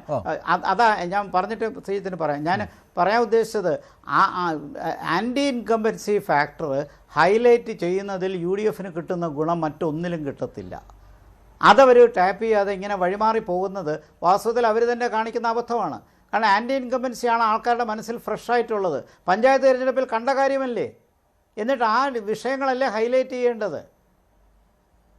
അങ്ങനെയുള്ള കാര്യങ്ങളിൽ ഞങ്ങൾ വന്നാൽ ഇന്ന നയങ്ങൾ കൊണ്ടുവരും, ഈ കൊണ്ടുവന്നതിനകത്ത് ഇത്ര അഴിമതിയുണ്ട്, കേരളത്തിന് ഇത്ര കടമുണ്ട്, സാമ്പത്തിക പ്രശ്നങ്ങളുണ്ട്, തൊഴിലില്ലായ്മയുണ്ട്, ഈ കാര്യങ്ങളിലേക്ക് വിഷയങ്ങൾ കൊണ്ടുവരികയല്ലേ ചെയ്യേണ്ടത്? അതവർ മിസ് ചെയ്യുന്നു. ആദ്യത്തെ 5 ദിവസം സുധാകരൻ കൊണ്ടുപോയി, ഇപ്പോൾ ഈ ചർച്ചയിലേക്ക് പോകുന്നു. അപ്പോൾ എപ്പോഴാണ് ആൻറ്റി ഇൻകംബൻസി ചർച്ച ചെയ്യുന്നത്? നേരത്തെ ചർച്ച ചെയ്ത് തീർത്താലല്ല, ചെയ്തുകൊണ്ടിരുന്നാലേ. ശരിയാണ്. ശ്രീത് പണിക്കർ, അങ്ങനെ ഭരണവിരുദ്ധ വികാരം UDF ഉന്നയിക്കാൻ മെനക്കെടുന്നില്ലെന്ന് തോന്നുന്നുണ്ട്. പക്ഷേ ഓരോ പ്രസംഗങ്ങളിലും നേതാക്കൾ അത് തന്നെ പറഞ്ഞുകൊണ്ടേയിരിക്കുമല്ലോ, എല്ലാ മണ്ഡലങ്ങളിലും, മണ്ഡലം കൺവെൻഷനുകളിലും ഒക്കെ. അപ്പോൾ അത് ഉന്നയിക്കാതിരിക്കില്ലല്ലോ. അല്ല, ഈ പ്രചരണത്തിന്റെ ഭാഗമായിട്ട് അതിന്റെ മുന്നോടിയായിട്ട് നടക്കുന്ന പ്രസംഗങ്ങൾ, സ്ഥാനാർത്ഥിയുടെ പ്രസംഗങ്ങൾ, ഈ കാര്യത്തിലെല്ലാം തന്നെ ഭരണവിരുദ്ധമായിട്ടുള്ള പോയിന്റുകളൊക്കെ പറയും എന്നുള്ളത് നമുക്കറിയാവുന്നതാണ്. അതിപ്പോൾ ഭരണവിരുദ്ധമായിട്ടൊന്നും പറയാനില്ലെങ്കിൽ പോലും പ്രതിപക്ഷത്തിരിക്കുന്ന ആൾക്കാർക്ക് അത് പറയുക എന്നുള്ളത് അവരുടെ ധർമ്മവുമാണ്. അപ്പോൾ ആ കാര്യത്തിലൊന്നും തന്നെ പ്രശ്നമില്ലാതെ അവർ ഉപയോഗിക്കും. പക്ഷേ ഇവിടുത്തെ പ്രധാനപ്പെട്ട ഒരു വിഷയം എന്ന് പറയുന്നത്, കേരളത്തിൽ ഈ ഒരു സമയത്ത് ഉണ്ടാകേണ്ടുന്ന ഏറ്റവും പ്രധാനപ്പെട്ട ചർച്ച എന്താണ് എന്നതിനെക്കുറിച്ച് അജണ്ട നിർണ്ണയിക്കുന്നതിൽ കോൺഗ്രസ് പരാജയപ്പെടുന്നു എന്നുള്ളതാണ്. ഇപ്പോൾ ഇവിടെ നമ്മുടെ നാട്ടിൽ BJPക്ക് ഒരു മുന്നേറ്റം ഉണ്ടാകുന്നുണ്ട് എന്നുള്ളത് എല്ലാവർക്കും അറിയാവുന്ന കാര്യമാണ്. ഇപ്പം ഞാൻ നേരത്തെ പറഞ്ഞതുപോലെ തൃപ്പൂണിത്തുറയിൽ അവർ ആദ്യമായിട്ട് അവിടെയുള്ള മുനിസിപ്പാലിറ്റി പിടിക്കുന്നു, പാലക്കാട് മുനിസിപ്പാലിറ്റി അവർ നിലനിർത്തുന്നു, തിരുവനന്തപുരത്ത് അവർ ആദ്യമായിട്ട് അധികാരത്തിലേക്ക് വരുന്നു. അപ്പോൾ നേരത്തെ ഉണ്ടായിരുന്നത് അവർ വോട്ടിംഗ് പെർസെൻറ്റേജിൽ തുടർച്ചയായിട്ട് വർധനയുണ്ടാക്കുന്നു, പക്ഷേ സീറ്റുകളിലേക്ക് അത് കൺവേർട്ട് ചെയ്യാനായിട്ട് കഴിയുന്നില്ല. പക്ഷേ ഇത്തവണ സംഭവിച്ചിരിക്കുന്നത് അവരുടെ വോട്ടിംഗ് പെർസെൻറ്റേജ് കുറഞ്ഞിട്ടുണ്ടെങ്കിലും അതവർ സീറ്റിലേക്കും പല സ്ഥലങ്ങളിലും പ്രാദേശികമായിട്ടുള്ള ഭരണത്തിലേക്കും കൺവേർട്ട് ചെയ്യാനായിട്ട് അവർക്ക് സാധിച്ചു എന്നുള്ളതാണ്. അപ്പോൾ ഇത് ഇനി മുതലൊരു പെർസെൻറ്റേജിൻ്റെ മാത്രം കളിയല്ല, മറിച്ച് ഭരണത്തിലുള്ള പ്രാതിനിധ്യത്തിൻ്റെ കൂടെ കളിയാണ് എന്ന രീതിയിലത്തേക്ക് BJP അത് കാണിച്ചു തരുന്നുണ്ട്, അത് ആൾക്കാർ അംഗീകരിക്കുന്നുണ്ട്. ഇപ്പോൾ ഇവിടെ BJPക്ക് വളർച്ചയുണ്ട്, അവരെ ഭയപ്പെടണം എന്ന രീതിയിലത്തേക്കൊന്നും തന്നെ LDF UDF പറഞ്ഞിട്ട് കാര്യമില്ല. കാരണം ജനം തന്നെയാണ് BJPക്ക് എവിടെയൊക്കെ അധികാരമുണ്ടോ അവിടേക്കൊക്കെ തന്നെ അവരെ വോട്ട് ചെയ്തെടുക്കുന്നത്, അതല്ലാതെ അവരെ കെട്ടിയിറക്കുന്നതല്ല.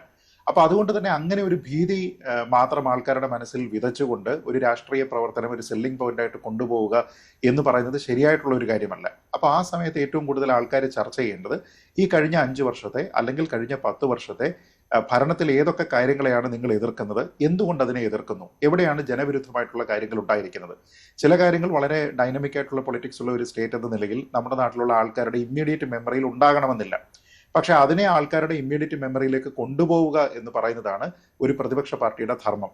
അപ്പൊ അത് പല വിഷയങ്ങളിലായിരിക്കും. അത് പുരോഗമനാത്മകപരമായിട്ടുള്ള വിഷയങ്ങളിൽ അവർ സ്വീകരിച്ചിരിക്കുന്ന പിന്തിരിപ്പൻ നിലപാടായിരിക്കാം, ഒരുപക്ഷെ ഡെവലപ്മെന്റ് ഓറിയന്റഡ് ആയിട്ടുള്ള പല കാര്യങ്ങളിൽ വരുത്തിയിരിക്കുന്ന വീഴ്ചയായിരിക്കാം, ഇൻഫ്രാസ്ട്രക്ചർ ഡെവലപ്മെന്റിലുള്ള വീഴ്ചയായിരിക്കാം, വിശ്വാസികളെ സംബന്ധിച്ചിടത്തോളം ഭരണഘടനാപരമായിട്ട് അവർക്ക് കിട്ടുന്ന അവകാശങ്ങളുടെ ലംഘനമായിരിക്കാം. ഇങ്ങനെയുള്ള കാര്യങ്ങളെല്ലാം തന്നെ സൊസൈറ്റിയുടെ ഒരു ക്രോസ് സെക്ഷനെ എങ്ങനെയാണ് ബാധിക്കുന്നത് എന്ന രീതിയിലത്തേക്കുള്ള നറേറ്റീവാണ് സെറ്റ് ചെയ്യേണ്ടത്. അപ്പൊ അതുകൊണ്ട് തന്നെ ഇനി ഒരു ഭരണ തുടർച്ച ഉണ്ടാകുന്നത് കേരളത്തിന് ആപൽക്കരമാണ്, ദോഷകരമാണ് എന്ന രീതിയിലത്തേക്കുള്ള ഒരു നറേറ്റീവ് സെറ്റ് ചെയ്യുകയും അത് കൊണ്ടുപോവുകയും ചെയ്യുന്നതിന് പകരം ഇവരിവിടെ ജാതിയും മതവും ഒക്കെ വെച്ചുകൊണ്ട് ഒരു മൈനോറിറ്റി കൺസോളിഡേഷൻ എങ്ങനെയെങ്കിലും സാധ്യമാകുമോ ഈ കാര്യത്തിനെ കുറിച്ചാണ് ചർച്ച ചെയ്യുന്നത്. അതല്ലെങ്കിൽ കൃത്യമായിട്ടുള്ള എന്തെങ്കിലും ഒരു വാർത്തയുടെ അടിസ്ഥാനത്തിൽ വേണം. ഇത് കഴിഞ്ഞ തവണ LDF സെറ്റ് ചെയ്തിരുന്ന ഒരു അജണ്ട പോലെയാണ്. നമ്മളെല്ലാവരും ഓർക്കുന്നുണ്ടാകും 2021 അവിടെ കേന്ദ്രത്തിൽ നിന്ന് രാജിവെച്ചതിന് ശേഷം ഇവിടേക്ക് PK കുഞ്ഞാലിക്കുട്ടി വരുന്നത് കേരളത്തിന്റെ മുഖ്യമന്ത്രിയാകാനാണ് എന്ന രീതിയിലത്തേക്കുള്ള ഒരു ചർച്ചയുണ്ടായിരുന്നു. അപ്പൊ ആ ചർച്ചയിലേക്ക് അന്ന് ഓടി നടന്ന് വീഴുന്നതിന് വേണ്ടിയിട്ട് UDF അത് ചെയ്തു കൊടുക്കുകയും ചെയ്തു എന്നുള്ളതാണ് പ്രധാനം. കാരണം അവരെ സംബന്ധിച്ചിടത്തോളം അത് റെസിസ്റ്റ് ചെയ്യുക എന്നുള്ളതിന് വേണ്ടിയിട്ട് അവരുടെ എല്ലാ ഊർജ്ജവും പാഴാക്കുന്നുണ്ട്. ഇത്തവണ UDF അജണ്ട സെറ്റ് ചെയ്യുമ്പോൾ പോലും അവർ കൃത്യമായിട്ടുള്ള ഒരു അജണ്ട അല്ലെങ്കിൽ കേരളത്തിൽ പല മണ്ഡലങ്ങളിലും റിഫ്ലക്ട് ചെയ്യാൻ പറ്റുന്ന രീതിയിലത്തേക്കുള്ള ഒരു അജണ്ട അത് സെറ്റ് ചെയ്യാനായിട്ട് അവർക്ക് സാധിക്കുന്നില്ല എന്നുള്ളൊരു പ്രശ്നമുണ്ട്. ഈ പറയുന്ന ജാതിയും മതവും വർഗവും ഒക്കെ നോക്കിയിട്ടാണ് എല്ലാ പാർട്ടികളും എല്ലാ സ്ഥലത്തും വളരെ പുരോഗമനപരമാണ് എന്ന് പറയുന്ന CPM പോലും സ്ഥാനാർത്ഥികളെ സെറ്റ് ചെയ്യുന്നത് എന്നുള്ളത് നമുക്കറിയാം. ഇപ്പോൾ ശിവൻ വീട്ടിക്കുന്ന് എന്ന് പറഞ്ഞിട്ടുള്ള ഒരു സ്ഥാനാർത്ഥി നമ്മളെല്ലാവരും കേട്ടിട്ടുണ്ടാകും. UDFന്റെ സ്ഥാനാർത്ഥിയായിട്ട് ചേലക്കര മണ്ഡലത്തിൽ മത്സരിക്കുന്നു. ചേലക്കരയിൽ കഴിഞ്ഞ തവണ രമ്യ ഹരിദാസ് അവിടെ ഉപതെരഞ്ഞെടുപ്പിൽ മത്സരിക്കുന്ന സമയത്ത് വോട്ട് വർധന, വോട്ടിംഗ് പെർസെൻറ്റേജ് വർധന ഒക്കെ തന്നെ കാര്യമായിട്ടുണ്ടാക്കിയിരിക്കുന്ന 2 പാർട്ടികൾ കോൺഗ്രസും BJPയുമാണ്. നമുക്കറിയാം K രാധാകൃഷ്ണന് അവിടെ വ്യത്യാസം വന്നിരിക്കുന്ന എത്രയാണ്, അദ്ദേഹം മാറിയതിനു ശേഷം അവിടെ മണ്ഡലം CPM പിടിച്ചപ്പോൾ പോലും എത്രത്തോളം കുറവ് വന്നു എന്നുള്ളത് നമുക്കറിയാം. ഈ ശിവൻ വീട്ടിക്കുന്ന് എന്ന് പറയുന്നത് ഒരു കോൺഗ്രസിന്റെ പ്രവർത്തകനായിരുന്നല്ലേ. ഇത്തവണ അദ്ദേഹത്തിനെ സ്ഥാനാർത്ഥിയായിട്ട് പ്രഖ്യാപിക്കുന്ന ആരാണ്? പാണക്കാട് നിന്നല്ലേ പ്രഖ്യാപനം വരുന്നത്? അത് ലീഗിന്റെ പ്രഖ്യാപനമല്ലേ? അപ്പൊ ഞാൻ ചോദിക്കുന്നത് ഇത്തരത്തിലുള്ള കാര്യങ്ങൾ വരുന്ന സമയത്ത് അതിൽ ജാതിയില്ലേ, മതമില്ലേ, ഈ കാര്യങ്ങളൊക്കെ ഇല്ലേ എന്നുള്ള കാര്യങ്ങൾ കൂടിയുണ്ട്. അതിനെ ഒരുപക്ഷെ ഫലപ്രദമായിട്ട് ഉപയോഗിക്കുന്നതിന് മറ്റുള്ള ആൾക്കാർക്ക് സാധിക്കുന്നില്ല. ഇപ്പൊ B. ഗോപാലകൃഷ്ണന്റെ പ്രസ്താവന കൊടുങ്ങല്ലൂർ മണ്ഡലവും ഗുരുവായൂർ മണ്ഡലവുമായി ബന്ധപ്പെടുത്തി അവിടെയുള്ള ഹിന്ദുക്കളുടെ ഭൂരിപക്ഷം എത്രത്തോളമുണ്ട്, പ്രസൻസ് എത്രത്തോളമുണ്ട്, അപ്പോൾ ഒരു ഹിന്ദു MLA വേണോ വേണ്ടയോ തുടങ്ങിയ കാര്യങ്ങൾ പറയുന്ന സമയത്ത് അതിൽ വിവാദമുണ്ടാക്കുക. പക്ഷേ മറ്റുള്ള ചില സ്ഥലങ്ങളിൽ നമുക്കറിയാമല്ലോ, ഇവിടെ പിന്നെ നമുക്ക് വേണ്ടിയിട്ടാണ്, മുസ്ലിം വിഭാഗത്തിന് വേണ്ടിയിട്ടാണ് ഭരണം പിടിക്കേണ്ടത് എന്ന് പറഞ്ഞുകൊണ്ട് മറ്റു പക്ഷങ്ങളിലുള്ള പ്രബലരായിട്ടുള്ള ആൾക്കാർ പ്രസംഗം നടത്തുന്ന സമയത്ത് അതിനെ വലിയ കാര്യമായിട്ടുള്ള പ്രാധാന്യം കൊടുക്കാതെ വിടുക. അപ്പൊ എല്ലാ പാർട്ടികളും വലുതായിക്കോട്ടെ ചെറുതായിക്കോട്ടെ നമ്മുടെ നാട്ടിൽ ഇത്ര കാലം കഴിഞ്ഞിട്ടും ഈ 2026 പ്രബുദ്ധത എന്നൊക്കെ അവകാശപ്പെടുന്ന സമയത്തും ഈ ജാതിയിലും മതത്തിലും അതുവഴി എന്ത് രീതിയിലത്തേക്കുള്ള ഒരു പോയിന്റ് സ്കോർ ചെയ്യാം എന്ന രീതിയിലത്തേക്ക് മാത്രം ചിന്തിക്കുകയാണ്. ഇപ്പൊ നമ്മൾ പ്രതിപക്ഷ നേതാവിനെയോ മറ്റാരെങ്കിലുമോ കൊണ്ടുവന്ന് ഇരുത്തിയിട്ട് അവരോട് ഭരണപരാജയം അല്ലെങ്കിൽ എന്തുകൊണ്ട് ഭരണമാറ്റം ഉണ്ടാകണം എന്നൊക്കെ ചോദിച്ചു കഴിഞ്ഞാൽ ഈ പോയിന്റ് പറയും എന്നതിനപ്പുറത്തേക്ക് അവരെ സ്വതന്ത്രരായി വിട്ടു കഴിഞ്ഞാൽ അവർ സെറ്റ് ചെയ്യുന്ന അജണ്ട ഇതല്ല. ഞാൻ പറഞ്ഞത് അവിടെയാണ് ഇതിന്റെ പ്രശ്നം. നിങ്ങൾ എല്ലാ കാലവും ഇങ്ങനെ ജാതിയിലും മതത്തിലും അതിലുള്ള വർഗീയതയിലും ഒക്കെ തന്നെ പറയുകയും ഇങ്ങനെ ഡീലുണ്ട്, ആ ഡീൽ ഇന്നതാണ്, ഇന്ന പാർട്ടിയാണ് നമ്മൾ തോപ്പിക്കേണ്ടത് എന്ന രീതിയിലത്തേക്കൊക്കെ പറഞ്ഞുകൊണ്ടിരിക്കുമോ എന്നുള്ളതാണ്. അങ്ങനെയാണെങ്കിൽ എന്തുകൊണ്ടാണ് നിങ്ങൾ കുറച്ചുകൂടെ വിശാലമായിട്ടുള്ള ഒരു സഖ്യമായി ഈ BJP വിരുദ്ധതയാണ് നിങ്ങളുടെ ഏറ്റവും പ്രധാനപ്പെട്ട സെല്ലിംഗ് പോയിന്റ് എങ്കിൽ കേരളത്തിലും ഇന്ത്യ സഖ്യമായിട്ടൊക്കെ മത്സരിച്ചാൽ പോരെ? BJP പ്രധാനമാണ്. ശ്രീകുമാർ, അതാണല്ലോ ഈ BJP വിരുദ്ധത അത് ആരാണ് മുന്നിൽ നിൽക്കുന്നത് എന്ന് തെളിയിക്കാനാണെങ്കിൽ ഈ ഒരു പോയിന്റ് ആണല്ലോ തിരിച്ച് BJP ഉന്നയിക്കുന്ന ഇതേ കാര്യം തന്നെയാണ്, നിങ്ങൾ ഇന്ത്യ സഖ്യത്തിന്റെ ഭാഗമല്ലേ എന്നാണ്. നോക്കും മഞ്ജുഷേ, ഒരു UDF വിരുദ്ധ മനസ്സുള്ളവർക്ക് UDFന്റെ ഇപ്പോഴത്തെ നയങ്ങൾ ശരിയല്ല, അജണ്ട സെറ്റ് ചെയ്യാൻ പറ്റുന്നില്ല, അവർക്ക് ഭരണവിരുദ്ധ വികാരം ഉയർത്തിപ്പിടിക്കാൻ പറ്റുന്നില്ല, അവരെന്തിനാണ് ഡീൽ ഉണ്ടാക്കാൻ പോകുന്നത്, അവരെന്തിനാണ് വിഷയം മാറ്റാൻ പോകുന്നത് എന്നൊക്കെ പറയാം. പക്ഷേ UDFനെ കുറിച്ച് ജനങ്ങൾക്കൊരു ധാരണ നിലനിൽക്കെ തന്നെ ആ ധാരണ ഡിസംബറിലെ ഒരു അടിയൊഴുക്ക് ഒരു ഓളം കണ്ടതാണല്ലോ. ആ കാറ്റിൽ മറിഞ്ഞു വീണത് എത്ര കോർപ്പറേഷനാ? 6 കോർപ്പറേഷനിൽ 4 UDFന്റെ കൈ വന്നില്ലേ? എത്ര മുനിസിപ്പാലിറ്റികൾ UDFന്റെ കൈ വന്നത് ഞാൻ ചർച്ച ചെയ്യുന്നില്ല. അപ്പൊ കേരളത്തിലൊരു UDF തരംഗമുണ്ട് എന്ന് പറഞ്ഞ കേരളത്തിലെ മാധ്യമങ്ങളാണ്. ആ തരംഗം നിലനിൽക്കുക തന്നെ ചില രാഷ്ട്രീയ സാഹചര്യം, തെരഞ്ഞെടുപ്പ് രാഷ്ട്രീയത്തിന്റെ പ്രത്യയശാസ്ത്രത്തിനല്ലല്ലോ ആരും പ്രാധാന്യം കൊടുക്കുക. ഓരോ സമയത്തും ഓരോ രാഷ്ട്രീയ കക്ഷി തെരഞ്ഞെടുപ്പ് സാഹചര്യത്തിൽ അവരുടെ ഒരു അജണ്ട സെറ്റ് ചെയ്യും. ഇവിടെ അജണ്ട സെറ്റ് ചെയ്യാൻ പരാജയപ്പെട്ടത് ഭരണമുന്നണിയാണ്. കാരണം 10 വർഷത്തെ നേട്ടങ്ങൾ ഇതുവരെ അവർക്ക് ജനങ്ങൾക്ക് മുമ്പിൽ പറയാനുള്ള ഒരു സാഹചര്യം ഉണ്ടായിട്ടില്ല. ഓരോ ദിവസവും ഒരു പ്രതിരോധത്തിലല്ലേ. സുധാകരൻ തൊട്ട് KT ഗോവിന്ദൻ തൊട്ട് ഐഷ പോറ്റി തൊട്ട് സുരേഷ് തൊട്ട് ഇങ്ങനെ പോരുകയാണ്. കാരണം അവരെ സംബന്ധിച്ചിടത്തോളം നേട്ടം പറയാൻ മുഖ്യമന്ത്രിക്ക് പറ്റാത്ത അവസ്ഥ വരുമ്പോൾ പുള്ളി ഇരുണ്ട കാലം, ഉമ്മൻചാണ്ടിയുടെ കാലം ഇരുണ്ട കാലം എന്നൊക്കെ പറഞ്ഞിട്ട് വല്ല കാര്യമുണ്ടോ? അതൊക്കെ ജനത്തിന് ഇഷ്ടപ്പെടുന്ന കാര്യമല്ല. അതായത് ജനങ്ങളെ സംബന്ധിച്ചിടത്തോളം അവരുടെ മനസ്സിൽ നേരത്തെ തന്നെ ഒരു കാര്യമുണ്ട്, എന്ത് ഭരണവിരുദ്ധ വികാരമുണ്ട്. അത് ഡിസംബറിൽ തെളിയിക്കപ്പെട്ടു കഴിഞ്ഞു. പിന്നെ ഒരു തെരഞ്ഞെടുപ്പ് രംഗത്തേക്ക് വരുമ്പോൾ വോട്ട് രാഷ്ട്രീയം എന്ന് പറയുന്നത് വോട്ട് കിട്ടാനുള്ള രാഷ്ട്രീയമാണ്. ആ വോട്ട് കിട്ടണമെങ്കിൽ ചില കാര്യങ്ങൾ ചൂണ്ടിക്കാണിക്കും. ഈ ഡീൽ എന്ന് പറയുന്നത് ഒരു മേശയ്ക്ക് ചുറ്റുമുള്ള ഉഭയകക്ഷി അല്ലല്ലോ. ഡീൽ എന്ന് പറഞ്ഞാൽ എന്തുകൊണ്ടാണ് അതൊരു ചർച്ചയാക്കുന്നത്? രാഷ്ട്രീയ കക്ഷികളല്ല, കോൺഗ്രസ് ചർച്ചയാക്കിയിട്ടില്ല. ചർച്ചയാക്കുന്നത് മാധ്യമങ്ങളാണ്. നിങ്ങൾ നോക്ക്, ഇന്ന്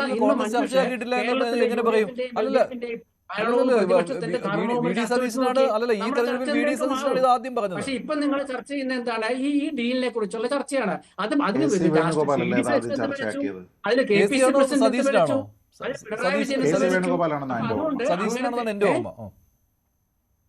സതീശനോ KC വേണുഗോപാലോ ആണ് ആദ്യം ഡീലിന്റെ കാര്യം പറഞ്ഞത്. അല്ല, ഞാൻ പറയട്ടെ PD സതീശൻ ഒരു ചാനൽ ചർച്ചയിൽ, ഏഷ്യാനെറ്റ് ചാനലിലാണ് പറഞ്ഞത്, ഇങ്ങനെ പാലക്കാട്ടെ അവരുടെ രാഷ്ട്രീയ ദൗർബല്യം കാരണം അത് BJPയെ സഹായിക്കാനാണെന്ന് പറഞ്ഞു. എന്നിട്ട് അതേ 5-6 മണ്ഡലങ്ങളുടെ പേരും പറഞ്ഞു. അല്ലാണ്ട് ചുമ്മാ എയറിൽ പറഞ്ഞല്ലോ, 5-6 മണ്ഡലങ്ങളുടെ പേരും പറഞ്ഞു. എന്നിട്ട് കുറെ ചരിത്രവും പറഞ്ഞു. മുഖ്യമന്ത്രി അതിന് മറുചരിത്രവും പറഞ്ഞു. അതിൽ വേറൊരു വിഷയമാണ്. ഒരുപാട് വിഷയങ്ങളുടെ തെരഞ്ഞെടുപ്പിൽ ചർച്ചയാകും. അതിൽ ജനങ്ങളുടെ മുമ്പിലുള്ള വിഷയം എന്താണ്? തൊഴിലില്ലായ്മ, ആശുപത്രികളുടെ തകർച്ച, അതുപോലെ തന്നെ പഠിച്ചിട്ടും ജോലി കിട്ടാത്തവരുടെ അവസ്ഥ, പോലീസിന്റെ ക്രൂരത, അതുപോലെ ക്ഷേമ പെൻഷൻ വൈകുന്നത്. നിങ്ങൾ നോക്കൂ, ഈ നാട്ടിലെ ഈ റോഡ് മുഴുവൻ വലിയ ബോർഡുകൾ വെച്ചിരിക്കുകയാണ് മുഖ്യമന്ത്രിയുടെ ഓരോരോ കാര്യം പറഞ്ഞിട്ട്. ക്ഷേമ പെൻഷൻ മുടങ്ങാതെ നൽകാൻ, അങ്ങനെ ഒരുപാട് കാര്യങ്ങൾ അവർ ചെയ്യുന്നുണ്ട്. ഇപ്പോഴത്തെ കോൺഗ്രസ് UDFും അതുപോലെ തന്നെ ചെയ്യുന്നുണ്ട്. പണത്തിന്റെ കാര്യത്തിൽ ചെറിയ വ്യത്യാസം, ആ പണക്കൊടുപ്പിന്റെ കാര്യത്തിൽ വ്യത്യാസം വരുന്നെന്ന് മാത്രമേ ഉള്ളൂ. പക്ഷെ എന്തുകൊണ്ടാണെന്ന് വെച്ചാൽ ഇപ്പൊ കഴിഞ്ഞ 3 ദിവസം, 2 ദിവസം കൊണ്ട് കേരളത്തിലെ UDFന്റെ ഗ്രാഫ് പെട്ടെന്ന് എങ്ങനെയാ ഉയർന്നത്? അതെന്താ ഉയരാൻ കാരണം? എന്താ? UDF 140 മണ്ഡലങ്ങളിൽ പെട്ടെന്ന് സ്ഥാനാർത്ഥികളെ നിർത്തി മത്സരിപ്പിച്ചു. NDA ആണെങ്കിൽ ഇന്നലെയാണ് അവരൊന്ന് പൂർത്തിയാക്കിയത്. അതിൽ ഏതാണ്ട് 19 അവർക്ക് ജയിക്കാൻ പറ്റാവുന്ന 19 മണ്ഡലങ്ങൾ നമ്മുടെ ഷീത്ത് പറഞ്ഞ ഉൾപ്പെടെ, തൃപ്പൂണിത്തുറ ഉൾപ്പെടെയുള്ള ഒരുപാട് മണ്ഡലങ്ങൾ അവർ ഇന്ത്യ 20. അപ്പൊ BJPക്ക് എന്തുകൊണ്ടാണ് ഇത് കിട്ടാത്തത് എന്നുള്ളൊരു ചോദ്യം ഇവിടെ ഉയർന്നിട്ടുണ്ടായിരുന്നു. എന്തുകൊണ്ടാണ് BJP സ്ഥാനാർത്ഥിയെ നിർത്താത്തത്? എന്തുകൊണ്ടാണ്? അപ്പൊ ചില മണ്ഡലങ്ങളിൽ കോൺഗ്രസ് തോൽക്കുന്ന CPM-ന് മാത്രമല്ല, BJPക്ക് ഇഷ്ടമല്ലേ? കാരണം കോൺഗ്രസ് മുക്ത ഭാരതം എന്ന് പറയുകയും അതുപോലെ അവരെ CPM-ന് അങ്ങനെ കോൺഗ്രസ് ഭരണം വരികയും ചെയ്യുന്ന ഒരവസ്ഥ ഇഷ്ടപ്പെടില്ലല്ലോ. കേന്ദ്രത്തിന് നിയന്ത്രിക്കാൻ പറ്റാവുന്ന ഒരു ഭരണം കേരളത്തിൽ ഉണ്ടാകുന്നതല്ലേ BJPക്ക് ഇഷ്ടം? അത് കുറെ കാലമായിട്ട് അവർ നിയന്ത്രിച്ചുകൊണ്ടിരിക്കുകയല്ലേ. PM-ശ്രീ പദ്ധതി മാത്രം പോരെ. ഞാൻ പറയാൻ, മോദിക്കെതിരെ എന്താ ഒന്നും മിണ്ടാത്തത് മുഖ്യമന്ത്രി എത്രയോ വട്ടം ചോദിക്കുന്നു, ഉത്തരവുണ്ടോ? അപ്പൊ ഒരു തെരഞ്ഞെടുപ്പിന്റെ അവസാന ഘട്ടത്തിൽ പത്രികാ സമർപ്പണ സമയത്തും പത്രികാ സമർപ്പണത്തിന് ശേഷമുള്ള 10 ദിവസവും ഉണ്ടാകുന്ന രാഷ്ട്രീയമായ അജണ്ടകൾ വ്യത്യസ്തമായിരിക്കും. അജണ്ട സെറ്റ് ചെയ്യുക സാധാരണ EMS സെറ്റ് ചെയ്തിട്ടുണ്ട്, AK ആന്റണി സെറ്റ് ചെയ്തിട്ടുണ്ട്, ഉമ്മൻചാണ്ടി സെറ്റ് ചെയ്തിട്ടുണ്ട്. മറിച്ച് പിണറായി വിജയനോ അതുപോലെ മറ്റു ചില കോൺഗ്രസ് മുഖ്യമന്ത്രിയൊക്കെ ഒന്ന് സെറ്റ് ചെയ്യാൻ പറ്റിയിട്ടില്ല. ശരി, ശ്രീ ജയചന്ദ്രൻ, ഇവിടെ ഭരണപക്ഷമാണ് അജണ്ട സെറ്റ് ചെയ്യുന്നതിൽ പരാജയപ്പെടുന്നത് എന്നുള്ള കാര്യമാണ് ശ്രീകുമാർ പറയുന്നത്. അല്ല, ഭരണപക്ഷത്തിന്റെ അജണ്ട സെറ്റ് ചെയ്യാൻ പറ്റുന്നില്ല, ചെയ്യാൻ പറ്റിയില്ല എന്നാണ് പറഞ്ഞത്. ശരി, അവര് പ്രതിരോധത്തിലായി. ചോദ്യം അതെ അതെ അല്ല, അജണ്ട സെറ്റ് ചെയ്യാൻ പറ്റിയോ ഇല്ലയോ എന്നുള്ള ചോദ്യത്തിന് ഇവിടെ എസ്ഓർണോ മറുപടി പറയേണ്ട പരീക്ഷ ഒന്നും അല്ലല്ലോ നടക്കുന്നത്. അതിരിക്കട്ടെ, അജണ്ട സെറ്റ് ചെയ്തിട്ടുള്ളത് ആരാണ്, കോൺഗ്രസ് ഏത് വാരിക്കുഴിയിലാണ് വീണ് കിടക്കുന്നത് എന്നൊക്കെയുള്ളത് കോൺഗ്രസ്സുകാർക്ക് തന്നെ അറിയാം. ഇപ്പോ പ്രിയപ്പെട്ട ശ്രീകുമാർ പറഞ്ഞത് എത്ര പെട്ടെന്നാണ് സ്ഥാനാർത്ഥി നിർണയം പൂർത്തിയാക്കിയത്. ആര്? UDF. വളരെ മികച്ച ഒരു പരിഗണനയും താല്പര്യവും തീരുമാനമാണല്ലോ വോട്ടർമാർക്ക് UDFനെ സംബന്ധിച്ച്, പ്രത്യേകിച്ച് കോൺഗ്രസിനെ സംബന്ധിച്ച് സ്ഥാനാർത്ഥി നിർണയത്തിൽ ഉണ്ടായിട്ടുള്ളത് നമ്മൾ കണ്ടുകൊണ്ടിരിക്കുകയാണ് കഴിഞ്ഞ കുറെ ദിവസങ്ങളായിട്ട്. അതൊക്കെ മഹത്വമാണ് എന്ന് നിലപാട് സ്വീകരിക്കുന്നതിനോട് എനിക്ക് മറിച്ചൊന്നും പറയാനേ ഇല്ല. അത് അവരുടെ കൂടെ ഇരിക്കട്ടെ, അത്തരം നിലപാടുകളൊക്കെ. പക്ഷെ പ്രശ്നം എന്താ? പിന്നെ മഞ്ജുഷ ഇവിടെ ചോദിക്കുന്ന അജണ്ട സെറ്റ് ചെയ്യുന്ന പ്രശ്നമാണല്ലോ. അതിപ്പോ ഇന്ന് രാവിലെ മുഖ്യമന്ത്രി പിണറായി വിജയൻ തിരുവല്ലയിൽ വാർത്താ സമ്മേളനം നടത്തിയല്ലോ. അവിടെ എന്ത് കാര്യമാണ് പറഞ്ഞത്? ചോദ്യങ്ങൾക്ക് അദ്ദേഹത്തിന്റെ സ്വാഭാവികമായും അദ്ദേഹം ആദ്യം ചില വിവരങ്ങൾ ആണല്ലോ വിനിമയം ചെയ്തത്.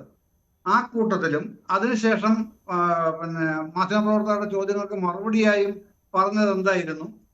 എന്താണ് പറഞ്ഞത്? ഈ ഭരണത്തിന്റെ ഈ നേട്ടങ്ങളാണോ അതോ ഭരണത്തിന്റെ കോട്ടങ്ങളാണോ അദ്ദേഹം പറഞ്ഞത്? അത് ഈ ചാനൽ കാണുന്ന വോട്ടർമാരായിട്ടുള്ള ആൾക്കാർ അത് കാണുകയാണല്ലോ, അല്ലെ? അവരോട് നുണ പറയാൻ പറ്റില്ലല്ലോ നമുക്ക്. മുഖ്യമന്ത്രി ഇങ്ങനെ പറഞ്ഞില്ല എന്നാർക്കും പറയാൻ പറ്റില്ല. അതെങ്ങനെ കൺസീവ് ചെയ്യപ്പെടുന്നു എന്നുള്ളത് ഓരോ വോട്ടറെ ആശ്രയിച്ചിരിക്കുന്ന കാര്യമാണ്. അത് മറ്റൊരു വിഷയമാണ്. പക്ഷെ പറഞ്ഞില്ല എന്ന് പറയുന്നിടത്താണ് ആ വൈരുദ്ധ്യമുള്ളത്. അതാണ് പറയുന്നത്. പക്ഷെ രാവിലെ വി ഡി സതീശൻ പറഞ്ഞ എന്താ? അതൊരു കാര്യം പറയാനുണ്ട് മഞ്ജുഷേ. മുഖ്യമന്ത്രി അങ്ങനെ പറയേണ്ട കാര്യം, ഒന്നാമത്തെ പ്രശ്നം എന്ന് പറഞ്ഞാൽ ഈ വി ഡി സതീശന് ഇത്രമേൽ പരപുച്ഛമുള്ള ഒരു രാഷ്ട്രീയ നേതാവിനെ ഇന്ത്യ കണ്ടിട്ടുണ്ടോ? മഞ്ജുഷ ഒന്ന് പറയൂ. ഇങ്ങനെ വർത്തമാനം പറഞ്ഞാൽ പരപുച്ഛം മാത്രമേ പറയൂ. അത് അങ്ങനെ ഒരു രാഷ്ട്രീയ നേതാവ് എത്രത്തോളം അരഗന്റ് ആണ് എന്നുള്ളതല്ല ജനങ്ങളിൽ ഉണ്ടാവുന്ന ഒരു അവബോധം ഉണ്ടാവുന്നത്. അതൊക്കെ ശ്രീകുമാറിനെ പോലുള്ള ആൾക്കാരിന് പറഞ്ഞു കൊടുക്കണം എന്നേ എനിക്ക് പറയാൻ കഴിയൂ. ബാക്കിയുള്ള കോൺഗ്രസ് നേതാക്കൾ നോക്കൂ, അവരെത്ര മര്യാദക്കാണ് ജനങ്ങളോട് ഇടപെടുന്നത്. വേണുഗോപാലൊക്കെ അഖിലേന്ത്യാ സംഘടനാകാരി ജനറൽ സെക്രട്ടറിയാണ്. എത്ര വിനയത്തോടെയും മര്യാദയോടെയാണ് ഓരോ കേസിലും ഓരോ ചോദ്യത്തിനും മറുപടി പറയുന്നതും അദ്ദേഹം ഇടപെട്ട് പറയുന്നതും ഒക്കെ എത്ര വിനയത്തോടെയാണ്. കേരളത്തിൽ രമേശ് ചെന്നിത്തല, ഈ ഒരൊറ്റ മനുഷ്യൻ മാത്രം, പ്രതിപക്ഷ നേതാവെന്ന കസേരയിൽ ഇരിക്കുന്ന ഈ ഒരൊറ്റ ആൾ മാത്രം ഇത്രമേൽ അസഹിഷ്ണുതയോടുകൂടി ഇത്രമേൽ പരപുച്ഛത്തോടുകൂടി സംസാരിക്കുന്ന ആ നടപടി തന്നെ ജനങ്ങളെ വെറുപ്പിക്കുമെന്നേ. അത് ഞാൻ എൻ്റെ അഭിപ്രായം പറഞ്ഞല്ലേ ഉള്ളൂ. നിങ്ങൾക്ക് എടുക്കാതിരിക്കുകയോ ചെയ്യാം, അത് നിങ്ങളുടെ ഇഷ്ടമാണ്. അപ്പൊ അതൊരു കാര്യം. രണ്ടാമത് അദ്ദേഹം പറയുകയാണ് മുഖ്യമന്ത്രി അങ്ങനൊന്നും പറഞ്ഞു പോകണ്ട, 77 ഓർമ്മയില്ലേ? ഉണ്ട്. ഈ പിന്നെ കോലീബി പറഞ്ഞിട്ടാണ് അദ്ദേഹം പറഞ്ഞത്. കോലീബിയെ കുറിച്ച് പറയുന്ന മുഖ്യമന്ത്രി അങ്ങനൊന്നും പറഞ്ഞു പോകണ്ടെന്ന്. കോലീബി രഹസ്യമായിരുന്നെന്ന്. മറ്റേ 77-ലെ പിന്നെ ജനതാ പരിവാർ എന്ന് തന്നെയാണല്ലോ പറയുന്നത്. ജനതാ കുടുംബം ആണത്. ജനതാ പരിവാർ രഹസ്യമായിരുന്നില്ല, വളരെ പരസ്യമായിരുന്നു. സംസ്ഥാനത്ത് മാത്രമല്ല, ദേശീയ തലത്തിൽ ഇന്ദിരാഗാന്ധിക്കെതിരെയുള്ള ദേശീയ തലത്തിലുള്ള സഖ്യമായിരുന്നു അത്. അതിന്റെ ഭാഗമായിട്ടാണ് എവിടെയൊക്കെയാണോ കോൺഗ്രസിനെ തോൽപ്പിക്കണമെന്ന് തീരുമാനിച്ചത് അവിടെയൊക്കെ ജനതാ പരിവാർ എന്ന നിലയിലാണ് മത്സരിച്ചത്. അത് രഹസ്യമൊന്നുമല്ലല്ലോ, അന്നും രഹസ്യമില്ല, ഇന്നും ഇല്ല.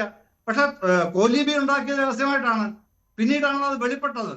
അപ്പൊ അത് സതീശൻ ആ പറയുന്നത് രാഷ്ട്രീയമായ വലിയൊരു തെറ്റ് വീണ്ടും ആവർത്തിക്കുകയല്ല ചെയ്യുന്നത്. കോൺഗ്രസ് ആ തെറ്റ് ചെയ്തുകൊണ്ടേയിരുന്നു.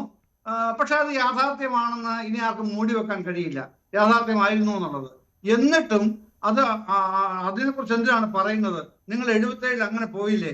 അത് രഹസ്യമല്ല. 77-ലെ പോക്ക്, 77-ലെ സഖ്യവും രഹസ്യമല്ല, 91-ലെ രഹസ്യമായിരുന്നു. അതാണ് വ്യത്യാസം. ആ തരത്തിൽ ഓരോ കാര്യങ്ങളും കോലീബിയെ പറ്റി മുഖ്യമന്ത്രിയാണല്ലോ, അല്ല കോലീബിയെ പറ്റി മുഖ്യമന്ത്രി പറയുമ്പോൾ അതിന് മറുപടി കൊടുക്കുന്നു. ഏതാ കോലീബിയെ പറ്റി മുഖ്യമന്ത്രി പറയുമ്പോൾ അതിന് മറുപടി കൊടുക്കുന്നു. അല്ല, മറുപടി കൊടുക്കണം, അതല്ല രാഷ്ട്രീയ പ്രവർത്തനം. പക്ഷേ ഇത്തരത്തിൽ അരഗന്റായിട്ടാണോ പറയുന്നുള്ള ഞാൻ ചോദിക്കുന്നത്. ഞാൻ മഞ്ജുഷ ഞാൻ പറഞ്ഞ അതാണ്. നിങ്ങൾ കണ്ടിട്ടുണ്ടോ? ഉണ്ടോ? പറയൂ, അതാണ് ഞാൻ ചോദിക്കുന്നത്. അല്ല ശ്രീ മഞ്ജുഷേ, വി ഡി സതീശന് ഇവരുടെ ഒരു ടാർഗറ്റാണ്, യാ സംശയമില്ലല്ലോ. ഇവര് വി ഡി സതീശനെതിരെ ഒരു കഴിഞ്ഞ 5 വർഷമായിട്ട് വി ഡി സതീശനെ കേന്ദ്രീകരിച്ചിട്ടാണ്. ഇവർ പറയാം രമേശ് ചെന്നിത്തല നല്ലതാ, KC വേണുഗോപാൽ നല്ലതാ. ശരിയാണ്, അവർ നല്ലതായിരിക്കും. എന്തുകൊണ്ടാണ് വി ഡി സതീശനെ ഇവരെന്തിനാ കേന്ദ്രീകരിക്കുന്നത്? പ്രതിപക്ഷ നേതാവ് മൂക്ക് കുത്തിച്ചിട്ടുണ്ട് ഇവരെ. ഇന്ന് പ്രതിപക്ഷ നേതാവ് നാമനിർദ്ദേശ പത്രിക സമർപ്പണം കഴിഞ്ഞിട്ട് പത്രലേഖകരോട് എന്താ ആത്മവിശ്വാസത്തോടെ സംസാരിച്ചത്? നേരെ മറിച്ച് മുഖ്യമന്ത്രി പത്രിക സമർപ്പിച്ചിട്ട് കണ്ടോ? പത്രക്കാരെ കണ്ടോ? ഇന്റർവ്യൂ കൊടുക്കല്ലേ ചെയ്തേ. ഇന്നാണ് അദ്ദേഹം പത്രസമ്മേളനം നടത്തി. എന്നിട്ട് എന്ത് ചെയ്തു? ഒരു ചോദ്യം വന്നു, സുധാകരന്റെ വിഷയം. മതി സമയമായി കഴിഞ്ഞു, ഓഫാക്കി. എന്തിനാ ഓഫാക്കിയേ? അവിടെയാണ് വി ഡി സതീശൻ പറയും, തന്റെ ഇടത്തോടെ പറയും വി ഡി സതീശൻ നിങ്ങൾക്ക് ഭയമാണ്, അതുകൊണ്ട് നിങ്ങളുടെ പേരിട്ടു CPM നുണയൻ. കേരള രാഷ്ട്രീയത്തിൽ ഇങ്ങനെ കേട്ടിട്ടുണ്ടോ ഒരു പ്രതിപക്ഷ നേതാവിനെ നുണേശൻ എന്ന് പേരിടുന്നത്? നുണ പറയാ. എന്നിട്ട് അത് ഗോവിന്ദ് നമാഷ് തൊട്ട് പറയാ നുണ പറയാ. ഇവര് നോക്കൂ മഞ്ജുഷെ, ചെറ്റ പ്രയോഗിച്ചില്ലേ, കോമാളി പ്രയോഗിച്ചില്ലേ, നുണയൻ പ്രയോഗിച്ചില്ലേ. ഇതാണോ നല്ല രാഷ്ട്രീയം? ഇത് എവിടുത്തെ രാഷ്ട്രീയം? പ്രതിപക്ഷ നേതാവ് പറയാം, അയാൾ പ്രതിപക്ഷ നേതാവാണ്. അതിന് തന്റെ ഇടത്തോടെ മുഖ്യമന്ത്രി മറുപടി പറയണം. അല്ലാണ്ട് സമയമായി എന്ന് മൈക്ക് ഓഫ് ചെയ്യല്ല പോകേണ്ടത്. മുഖ്യമന്ത്രി എന്ത് ഭംഗിയായിട്ടാ മുഖ്യമന്ത്രി, ഒരു അഹങ്കാരവുമില്ല, എന്ത് ഭംഗിയായിട്ടാ ജയേന്ദ്രനോട് സംസാരിക്കുന്നത്. അങ്ങോട്ട് മാറി നിൽക്കേ, കടക്ക് പുറത്ത്. ഇതൊക്കെ ഞാൻ ഓർമ്മിപ്പിക്കണോ? ശരി, ശ്രീ ഡോക്ടർ ജി ഗോപു പറയുന്ന നെഗറ്റീവ് രാഷ്ട്രീയം വരുന്നുണ്ടോ ഇപ്പോൾ വി ഡി സതീശിനെ ടാർഗറ്റ് ചെയ്തുകൊണ്ട് ഈ പദപ്രയോഗങ്ങളൊക്കെ നടത്തിക്കൊണ്ടുള്ള? എന്നോടാണോ? Hello doctor G Gopu. V D സതീശനെ ടാർഗറ്റ് ചെയ്ത് ആ ചോദ്യം ഒന്നുകൂടെ ആവർത്തിക്കാമോ? അല്ല, ഇത്തരത്തിലൊരു ടാർഗറ്റഡ് അറ്റാക്ക് സതീശിനെതിരെ നടക്കുന്നുണ്ടോ? പിന്നെ സതീശൻ അരഗന്റ് ആണ് എന്ന രീതിയിലുള്ള പ്രചാരണങ്ങൾ.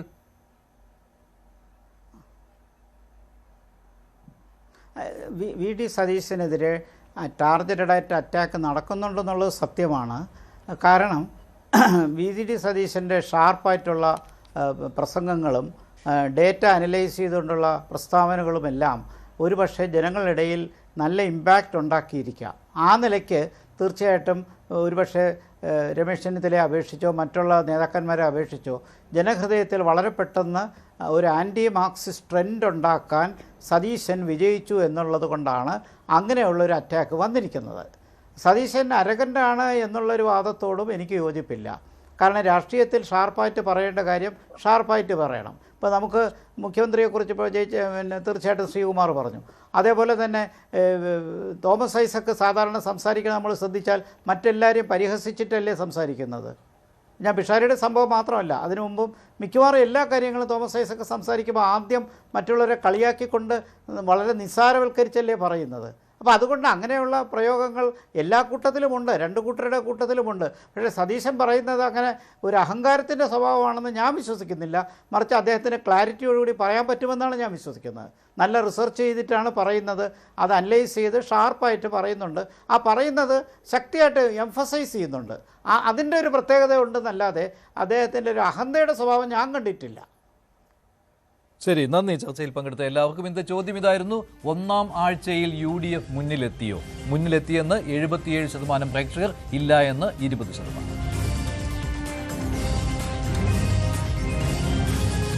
രണ്ടുപേരും അവസാനിക്കുകയാണ്. ഇനി വോട്ട് വൈബ് സർവേ ഫലം.